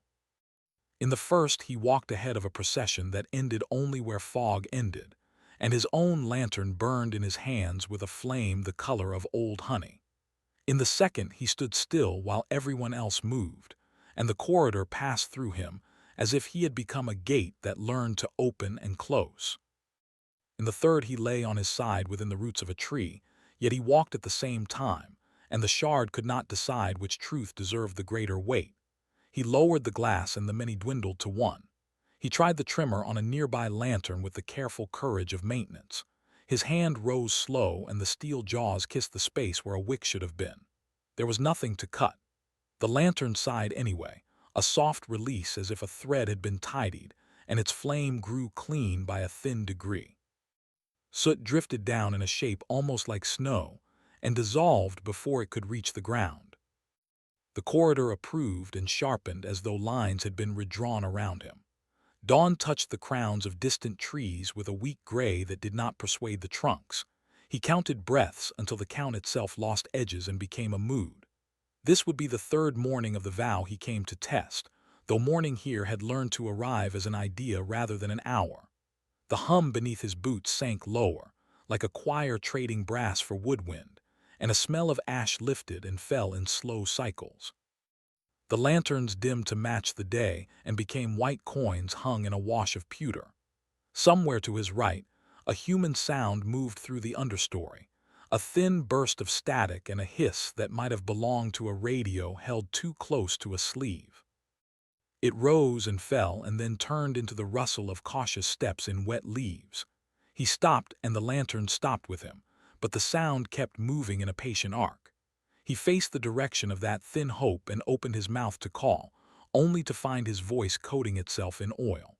The syllables formed in his chest and exited as a low hum that the forest recognized and absorbed. He tried again with air alone, and the result was the same. The hum answered itself from three places and built a small geometry around him that made speech a circle rather than a rope. The static faltered, and a deeper human voice spoke in a tone he could not catch, muffled by fog, careful with its concern. Mark lifted both hands to signal the body of a man asking to be seen, but the corridor of lanterns slid in front of him, and the light bent away as if to keep his gesture private. The human sound passed not 20 yards from him and did not know him. He walked beside that faint search as a parallel, close enough to hear a stick break and the soft cough of someone who had not slept. The thought hit him like a thrown stone that the camera he had set might find those people even if he did not. He held to that thought without trusting it. The lanterns paced him with perfect empathy and kept his outline within their custody. He tasted metal again and wondered if the heat behind his sternum had begun to ash into something that would glow longer than he could. By midlight, the corridor reached a low ridge, and the trees thinned until he could almost feel a breeze. The forest did not permit a view. It offered instead a thicker fog beyond, bright with diffuse day, and the vague suggestion of space. Hooks grew in a neat row along the ridge trunks at the same patient height, each wearing a crescent soot mark like a smile that never brightened. He touched one hook and found a faint pulse of warmth that did not belong to sun. Under his fingers, the ring of iron softened and stiffened like breath beneath skin. He turned away from the ridge, and the path knit itself behind him, as if his indecision required the forest to reweave the floor each time he stepped. He felt the urge to hurry without knowing why. The lanterns refused haste and held him to their pace. A page of pale air appeared briefly to his left, a ledger sheet without letters, and dulled as he looked straight at it. He thought of his name written there in a hand that never blotted and felt the world tilt by a very small angle. The basin waited, patient as winter. He did not see it until he felt it, a bowl of pressure that gathered around the ribs and invited the lungs to kneel. The four quarters of the ring wore their different moods, three bright, one a lowered lid. On the post sat nothing now, not camera, not trimmer, not shard, and for a moment he believed that someone had already taken the record his hands had arranged. Then the rope ghost at his waist tugged, and he looked down to find the shard exactly where he had left it, a thin green tooth set upon iron, and the trimmer's weight beside it like a spare vow. He approached the ring as if it were a sleeping mouth. The lanterns arranged themselves around the bowl in neat arcs that made simple sense. The hum rose, the flame in his chest rose with it, and for one brief second he smelled a dry oak room far away where oil lamps rest on shelves, and a hand with soot at the nail beds writes a date in a spine. The memory was not his, or it was his now because the forest had learned to keep gifts under the tongue. He stood at the unlit quarter and placed his palm over the iron and closed his eyes. A sound like gently clinking glass touched the edge of the clearing and drew closer. It was the sound of a small lantern carried by a person who does not want to disturb sleepers. The clink grew clearer, and then separated from itself into two distinct chimes walking at the same pace. He opened his eyes to find two pale figures crossing the rim with slow assurance, their lamps held high at chest height. Where faces should have been there was only a mild, brighter oval that refused to become features. They did not approach him. They approached the post and stood at opposite sides like caretakers at a bed. One reached without reaching and lifted the camera he had left and angled it toward the corridor with a steadiness that hurt his heart. The other set a palm that did not exist upon the trimmer and moved it a hair to tidy the cross he had made with the shard. Their attention felt like courtesy, and that courtesy was harder to endure than cruelty would have been. He swallowed and tasted ash and water both. From the trees came the human sound again, closer now, a call shaped like a question offered into fog. It carried no name, and still it knew him. The two figures tilted their lanterns toward the voice in a gesture that resembled welcome and also warning. The ring's hum lowered to a tone one step above silence, as if to let the human noise pass. The lantern corridor narrowed to a fine path that aimed between trunks he did not recognize. He could leave if he stepped as the path asked. He could walk toward the voice and meet it at the place where hallways bend and sight breaks. He could hand the shard to a palm that breathes and tuck the trimmer into a pocket that will forget it. He could let the ring cool behind him like an old oven and give the basin back to quiet. He could and he could not. The rope ghost at his waist tightened once, a tender reminder that belonging can feel like kindness. He reached for the shard and felt the green edge warm his fingers as if it had been waiting for skin. He lifted it and held it between the basin and the corridor, and the world split again into three workable lies. In the first, the path opened into daylight, and a figure in a bright jacket crossed to him with a hand out and a smile he would never fully believe. In the second, the basin swallowed lantern and fog and man, and all that remained was a camera on a post and a hum in the ground. In the third, he stepped into neither and learned to stand very still until the forest moved through him the way wind moves through a field. He closed his hand and ended the choices and kept none. The figures with the lanterns faded until only their lamps remained, and then even the lamps lost frames and became light without vessel.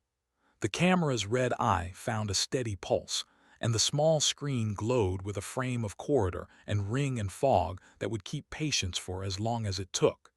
He understood that the lens would be found because the forest wanted to be remembered.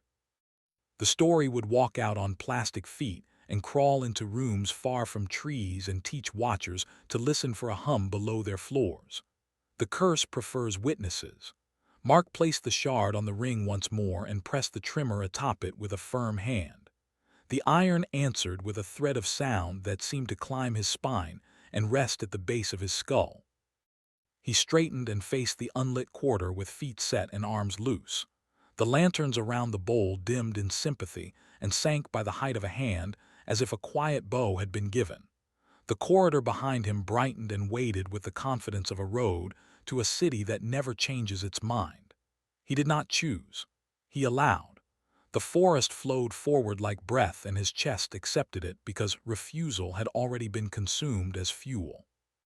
The light that did not belong to any lamp rose again from iron and water and hook and ledger, and found a home just below his throat. For a time he stood inside that glow and knew both his name and the way names can loosen and slide away. It was not sorrow. It was not relief. It was a stillness that contained both. The human sound thinned and withdrew as if a path had been chosen somewhere beyond the fog. A loose stone clicked against another near the ridge where hooks had learned their positions. The ring's hum rose to an even tone and held there like a single bell note sustained by a steady hand. The lanterns brightened by a degree too small for eyes and deep enough for skin. From the far side of the bowl, a soft footstep began and approached without hurry. The footstep entered the bowl and set a tiny ring across the iron as if a fingertip had touched a tuned glass. Mark stood at the unlit quarter and felt the note brush his ribs. The lanterns around the basin sank by another small measure, a courteous bow held longer than comfort allows. The heat behind his sternum learned the pitch and steadied there until breath and hum became one thing. Fog thickened at the rim where trunks leaned like listeners. A single figure parted that curtain and crossed the ring path without sound. It did not show a face. A pale oval suggested the place where a face could be, and at chest height a lantern hung as if an invisible hand cradled it. The flame inside that vessel did not burn or dance. It regarded. When the figure reached the post, it stopped and tilted the lamp a fraction, as though approving an arrangement he had made without understanding. Mark felt the rope ghost tighten around his waist, and then loosen as if it had been adjusted by a considerate host. The corridor behind him brightened by a hair, not an invitation so much as a reminder that roads exist. On the post, the camera's red eye held steady. The small screen displayed a narrow world of iron and breath and light that believed itself to be proof. The screen did not show the figure, though it stood an arm's length away in honest space. The figure raised its lantern, and the flame leaned toward him like a question asked in a private room. A current of cool air moved from flame to chest, and the coal behind his sternum answered with a soft increase that stopped short of pain. The ring's hum lowered to a tone that once only churches knew. He felt a second heartbeat under his own and realized it had been there for longer than he could count. The discovery did not shock him. It embarrassed him for having taken this long. He lifted the shard from the iron and held it between his eye and the figure. The glass split the pale oval into many small emptinesses and sorted them into a face that lived one blink and then was gone. It had no cruelty. It had the tired mercy of a keeper who has worked a long shift without relief. The shard showed the lantern as 3 stacked globes, and in each globe a person crossed the bowl with a particular duty. One tended hooks, one swept ash from the rim, one stood still and watched for those who would arrive. He lowered the shard, and those jobs folded back into a single undemanding flame. Another footstep entered the bowl from behind him and found a place across the ring. A third came from the left and settled by the corridor. The lanterns of those quiet shapes faced inward like eyes in a patient crowd. Mark did not look at any one of them for long because attention here feels like permission. He faced the unlit quarter and placed the shard back on the iron and the trimmer on top of it. The cross of glass and brass made a small order that felt exact. He spoke into air because voice had become the only tool that kept him in a human shape. He named the hour by what the trees suggested rather than by the watch he no longer trusted. He named the season by the feel of the fog and the smell of decaying leaves, and the way the cold held to knees and fingers. Early autumn in the north. He named the rule he had learned, which was that following has less to do with feet than with breath. He said he would not follow. The hum lifted one step and held as if listening. The corridor brightened and the far trunks cleared for a moment like curtains at a matinee. In that brief space, a human silhouette moved across the distant fog, careful and small, a person who did not yet know the hallways of this place. A voice called not a name but a word made for search, a steady syllable meant to fit any mouth. The basin flattened its tone to give that word a place to live. The figures around the ring turned their lanterns toward the sound in a gesture that felt like hospitality with edges. Mark raised a hand, and the corridor slid to intercept the gesture, as if the forest could not abide an unframed sign.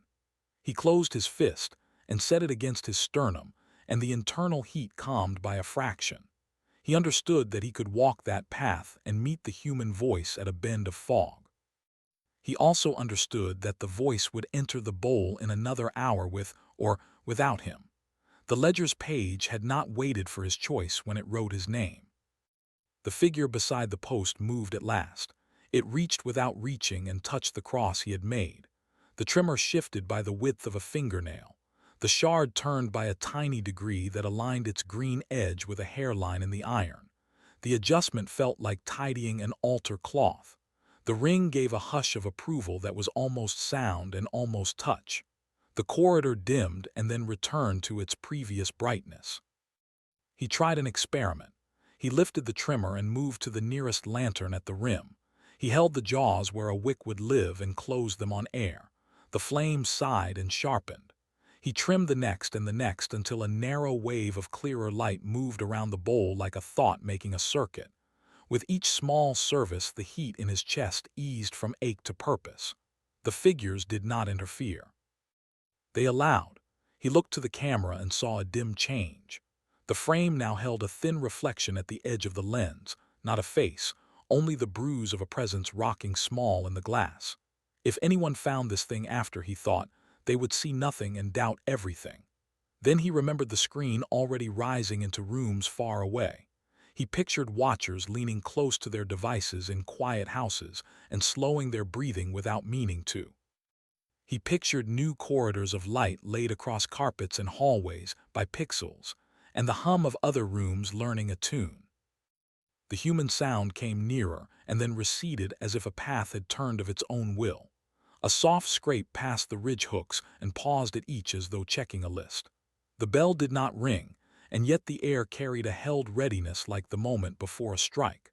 Mark placed the trimmer back on the shard and pressed both into the iron. The glass warmed against the heel of his hand.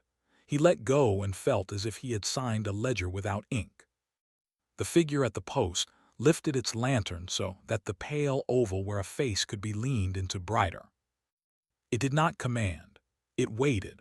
Mark stood very still and breathed. He thought of a room that smelled like book cloth and cooled oil and the quiet rhythm of a hand trimming wicks.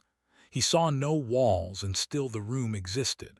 He felt the rope ghost measure his ribs and decide they were acceptable. He turned his back to the corridor with a calm he did not force. He faced the unlit quarter again, where a clean dark lay like a promise that does not over-explain itself. The ring's tone rose one more step and settled there as if an agreement had found its pitch. The lanterns lowered by the height of a palm, and every flame softened at the edges, the way voices soften when a child has fallen asleep nearby. Fog gathered to fill the bowl and then released itself in a low breath. Time loosened its grip in a way he could taste. Moments stretched and thinned but did not break. He stood and he trimmed and he stood again, and each action felt both now and remembered. He realized he could serve this ring until weather changed and sap rose and leaves widened and narrowed and fell again, and none of it would exhaust the room that had been made between his ribs for the work. The truth did not frighten him as much as it should have. It simply felt heavy and accurate. A small ache began at the hinge of his jaw. He set his fingers there and found his teeth clenched without his consent. He forced them open, and the hum of the basin and the hum of his chest separated for half a second. In that half second, he heard the camera click as its storage filled a final measure. He heard a footstep on the ridge that belonged to a body that still believed in outside and inside, and the sensible order of maps. He heard a match strike near the hallway of trees and refused to catch. Then breath and ring were one sound again. The figure at the post adjusted its lantern to a lower height that matched his own. The gesture carried respect, and that respect pressed a sudden heat into his eyes. He bowed his head without knowing why, and the pale oval bowed in return. The corridor behind him did not dim or brighten. It simply waited with a certainty that required nothing. The ledger page he had seen once returned to the edge of sight, blank and pale and steady, and he watched the invisible hand write a date that was both this day and every day. He placed his palm on the iron and left it there until the skin stung. He did not know whether that was custom or farewell or a poor imitation of both. He lifted his hand and the ring held his print for a breath, and then smoothed as if water had passed and remembered to erase. The figures at the rim retreated by a fraction. The post kept its quiet watch. The camera's red eye burned steady for one more second, then slipped to black as gently as a curtain being drawn at the end of a patient play. He stood inside the bowl with the unlit quarter before him and the corridor at his back and the work at his feet. He knew that if he stepped forward, the darkness would accept him without fuss, and if he stepped backward, the light would also claim him without pride. He did neither. He allowed the forest to stand where it stood inside him and to hold that room. He let the breath break and resume and break again until it matched the hum perfectly. Somewhere beyond the ridge, a breeze found a seam in the trunks and failed to pass through. The leaves sounded a thin, unconvincing applause and then remembered to be still. Farther yet, a voice called once in a language none of the trees would repeat. Near his left knee, a bead of water gathered on the shard and shivered and did not fall. In the space under his tongue, the taste of lamp oil brightened and held. At the edge of the bowl, a new flame lifted as if on a hand that did not cast a shadow. It brightened by the width of a breath and then waited without moving at all. If the ring asked you to hold one light steady for one season, would you set the shard down or carry it with you, and risk teaching your house to hum at night?